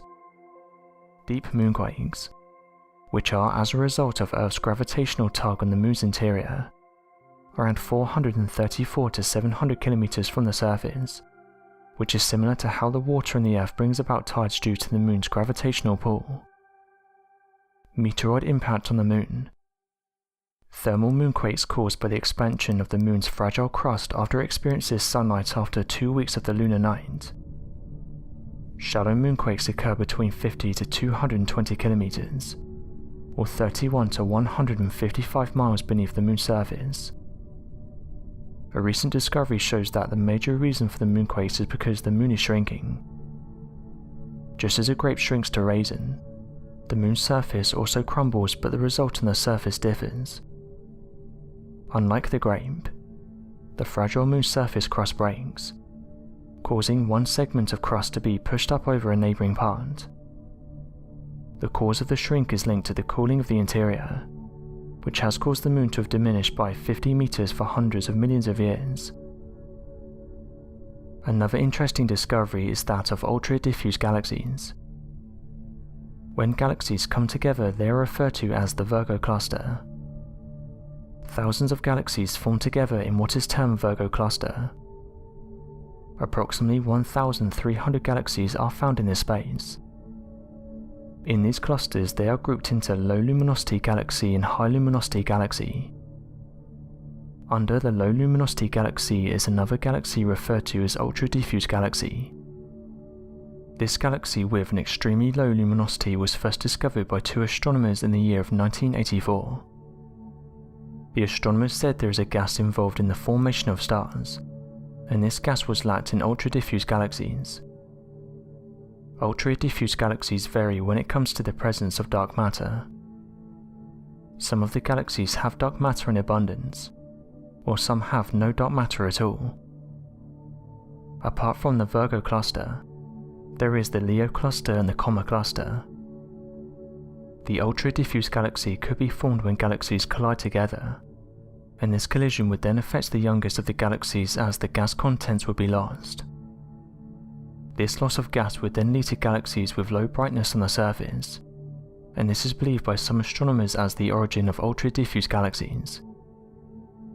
Comma clusters has around 1,000 galaxies in it, and the ultra-diffuse galaxy is one of them. This cluster made researchers realize that the lack of gas from the ultra-diffuse galaxy is due to another cluster environment. The galaxy is stripped of the gas. There is a particular galaxy cluster that stands out from the rest. Due to its large group in this galaxy is the Milky Way. This cluster is formed by galaxies of different sizes, densities, colours and brightness. In this group, the ultra-diffuse galaxy is very faint. This made astronomers come together from different parts of the world to determine what happens when ultra-diffuse galaxies find themselves in less cluster environments like the Milky Way. The research by the astronomers showed that ultra-diffuse galaxies are unnoticeable at the centre of the galaxy. This is when they find themselves in the midst of a cluster environment. Another finding is that their absence from the centre of the cluster makes them younger, and reduces or removes the interstellar gas. This will prevent ultra-diffuse galaxies from producing new stars at the centre of the cluster. The International Space Station is one of the most impressive man-made objects. Only a few have been able to call this place home. It's a staple that shows what humans can achieve when we work together. There's various International Space Station cameras that give the public a chance to look out into the cosmos. A question that many are asking at the moment though is what's going on with the International Space Station. Various cameras are picking up mysterious objects. A new video was taken by someone called Crystal. She managed to record strange objects coming into view on one of the cameras. She said the following about the video. Last night I took these videos of the live feed from the ISS. Everyone is saying they're satellites. They were visible last night. However, they are seen in a straight line with some distance between them. This is looking past the Earth, but you can see some weird flashes of light in the centre of the screen. This is why I started recording. There's a huge cluster of objects that start to come down the screen in some kind of formation. I may not know exactly what this is, but I do know that I saw something life-changing. Another video that Crystal captured seems to show what she described was fireballs in space. Here's some of the videos.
Interestingly, it's not just Crystal that captured these mysterious objects.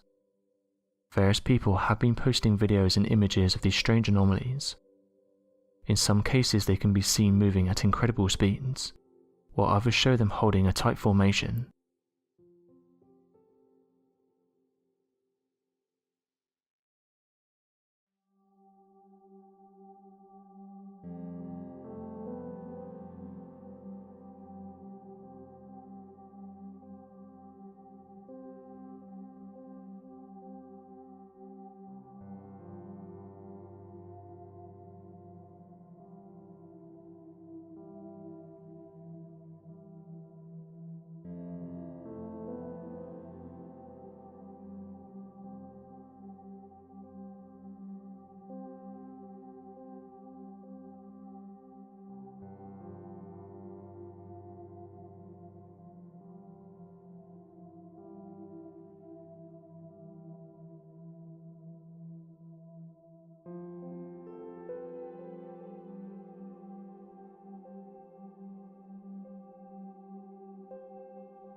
As of right now, NASA have said these objects can be explained as processing anomalies, or in some cases space debris.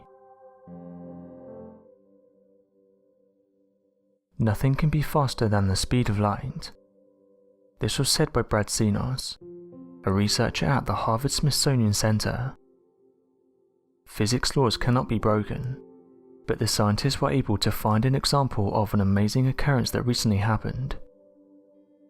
The Event Horizon Telescope collaboration were the first to release images of a huge black hole, and they provided the theory that this huge black hole grew to its size by merging with other black holes. They identified it as a black object in the center of Messier 87, or M87.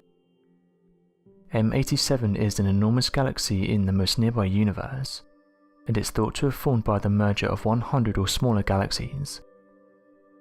Its mass is believed to be around 6.5 billion times that of our Sun's, and is 100 light years ahead of Earth. The black hole of M87 is named M87 star. The black hole has been observed emitting jets, and researchers have said they're travelling at 99% the speed of light. They were able to pick up on this by measuring them through X-ray. The black hole sucks things towards the centre of the galaxy. As the material approaches, it starts to rotate around the black hole, but it isn't yet sucked in. Only a small amount of material falls in whilst the rest is ejected back into space. The ejected material takes the form of a jet that follows magnetic field lines. The jets are like clumps and knots travelling through space, and 2 of these knots have been tracked for years, with images and the data showing us how fast they're travelling, and is something that surprised the researchers when first looking through the data. One of them is travelling at 6.3 times the speed of light, while the other one is travelling at 2.4 times the speed of light. This is pretty much peak speed when it comes to anything in the universe. The knots are following the superluminal motion. It comprises of the speed of light and the path of travel relative to our sight. When the knots travel at the speed of light and are close to our sight, they cause illusions that are known as superluminal motion. The illusions were obviously the jets having more speed than the speed of light. The faster moving knot or jet faded by more than 70% from 2012 to 2017, and the scientists have said the cause is radiations produced as it spirals, causing it to lose energy. The fading only happened in the X-ray but not the optical or UV. This phenomenon is called synchrotron cooling. It means that scientists were not observing waves but particles of the jets in the X-ray. Event Horizon Telescope collaboration and Chandra data provide authenticity and support for each other. They act as the proof of each other's data.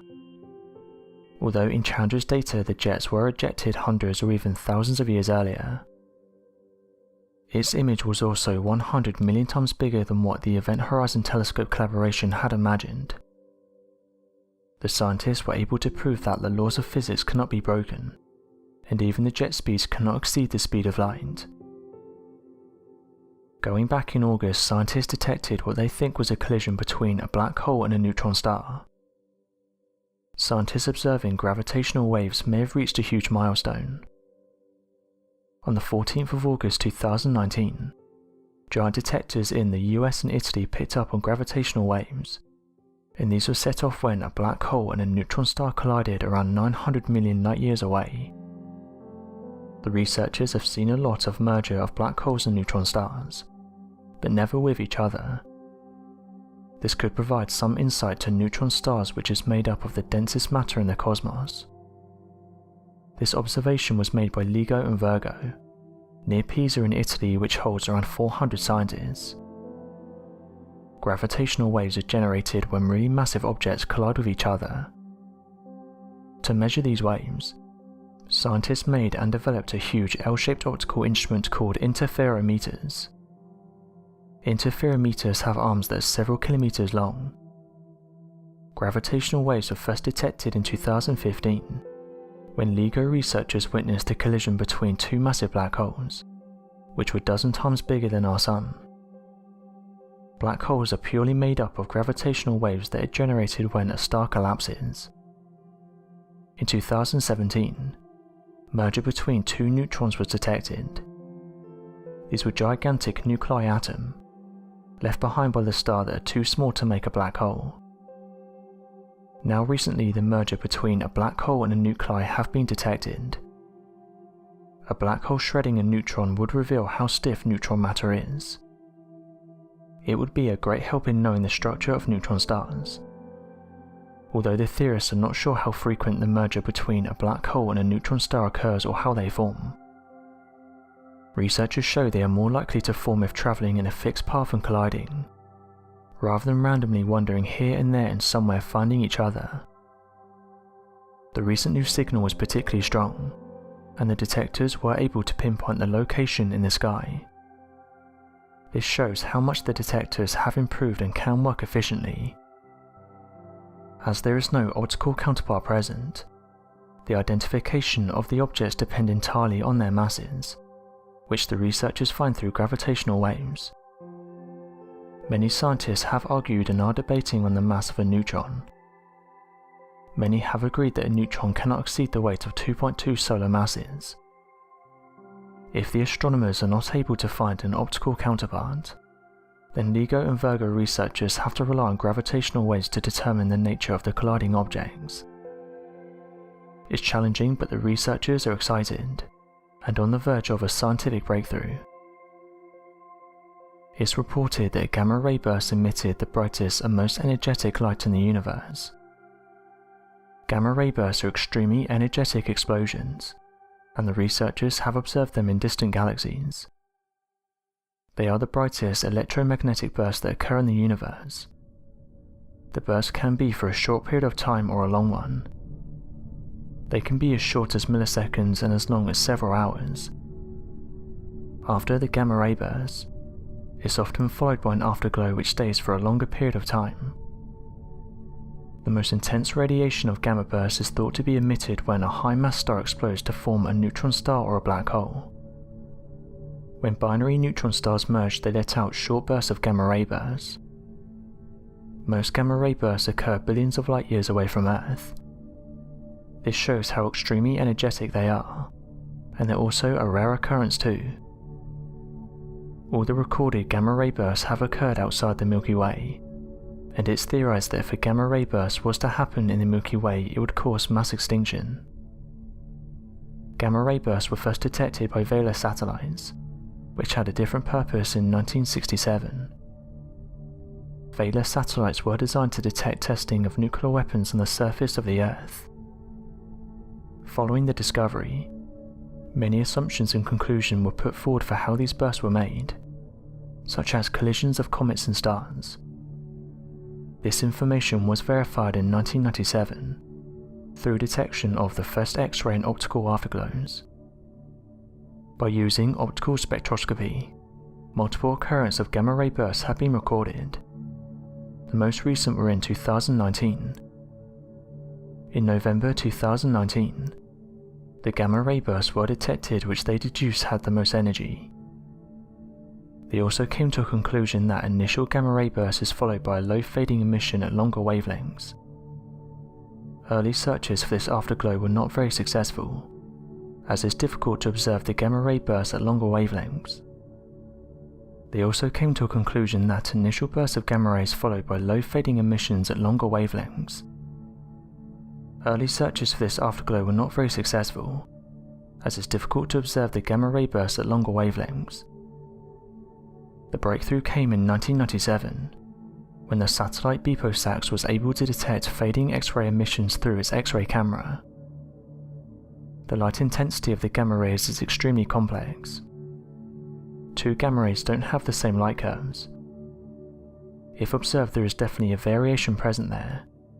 It can be as small as milliseconds and as long as several minutes. Sometimes a weak burst is followed by more intense bursts. Some light curves are extremely complicated and complex. They are very hard to discern. Although some light curves can be simplified, there hasn't been much progress in that direction. Bursts with less than 2 seconds are named as short gamma-ray bursts. Around 30% of the bursts are short gamma-ray bursts, while the other 70% are long gamma-ray bursts. Until 2005, no afterglows were detected, though now there have been many records of short gamma-ray burst afterglows. Most gamma-ray bursts have a duration of more than 2 seconds, and are known as long gamma-ray bursts. They also tend to have the brightest afterglows, are also observed the longest and in much more detail. Ultra gamma-ray bursts occur at the end of gamma-ray bursts, and have a duration for more than 1000 seconds. Only a handful have been identified up until now, and are only identified by their gamma-ray emission duration. The detection rate is not high due to the less sensitivity of the detectors to long-duration emissions. Due to long distances, the system that produces these explosions is hard to be identified. Many theories have been put forward, and the one that has been accepted is that rapidly rotating stars are collapsed into black stars in its final evolutions. Another explanation exists that says gamma-ray bursts cause optical illusions. These bursts are destructive and harmful to life, and its safest environment is outside of the Milky Way. It's been estimated by scientists there's around 3,000 human-made satellites in orbit around the Earth. After the Soviet Union launched the very first artificial satellite into orbit in 1957, various countries around the world have sought to compete, and satellites today are now used for communication, navigation and exploration. One mysterious satellite that's been capturing people's attention for many years is the Black Knight satellite. The Black Knight satellite is considered by some to be an object that's very old, saying it's been above our planet for a long time now. No one knows its true age, but some have said it could be thousands of years old. This mysterious satellite has been featured in the media since the late 50s, and it's become one of the most talked about objects in space. One of the first people to allegedly pick up on the object was that of Nikola Tesla, a Serbian-American inventor who would change the world we live in. At the time, his unique mind wasn't appreciated. It's only been in the years following his death that people respect what he was trying to achieve. Nikola Tesla wasn't one to shy away from electricity and being able to harness it, anti-gravity technology and something that became known as the ether. He would talk about it for length and believe that he could tap into it and use his abilities to create a future in which magical devices could exist, and change the landscape and powers of humanity overall. It was allegedly reported that Tesla was able to intercept a signal unlike any natural sources from Earth, such as electrical storms that he had already investigated in his experiments. He reported this mysterious signal was coming from an outside intelligent source, and some have suggested that what he was picking up on may have been the Black Knight satellite. This photograph was recently published online, and some made the connection between this and the Black Knight satellite, with one person saying the following: "If you look at both objects side by side, there's definitely things they have in common. I know some people have said this was a thermal blanket that was lost during a mission, but that isn't what we're seeing here. Out of the massive amount of space debris, we wouldn't be able to locate this object on various occasions. If it was as small as they make out, it would be very hard. This object is genuine and one that many of us find fascinating. One of the issues that some have pointed out though is it's tough to prove what this object actually is. There's even been some theories that have suggested this was an early satellite that's just been floating around in space. However, some have done some research and believe this photograph could be the real deal. This photograph was allegedly taken during the STS-8, which is noted as being the 8th NASA Space Shuttle mission, and interestingly this would have been captured in late 1983, whereas the other Black Knight satellite photographs were captured in 1998 during the STS-88. So this means this photograph was taken 15 years before the thermal blankets went missing on the STS-88 mission. So my question to you guys is, what do you make of the Black Knight satellite and this photograph in particular?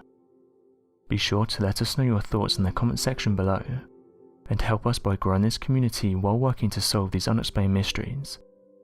Thank you for watching, and don't forget to subscribe for more videos.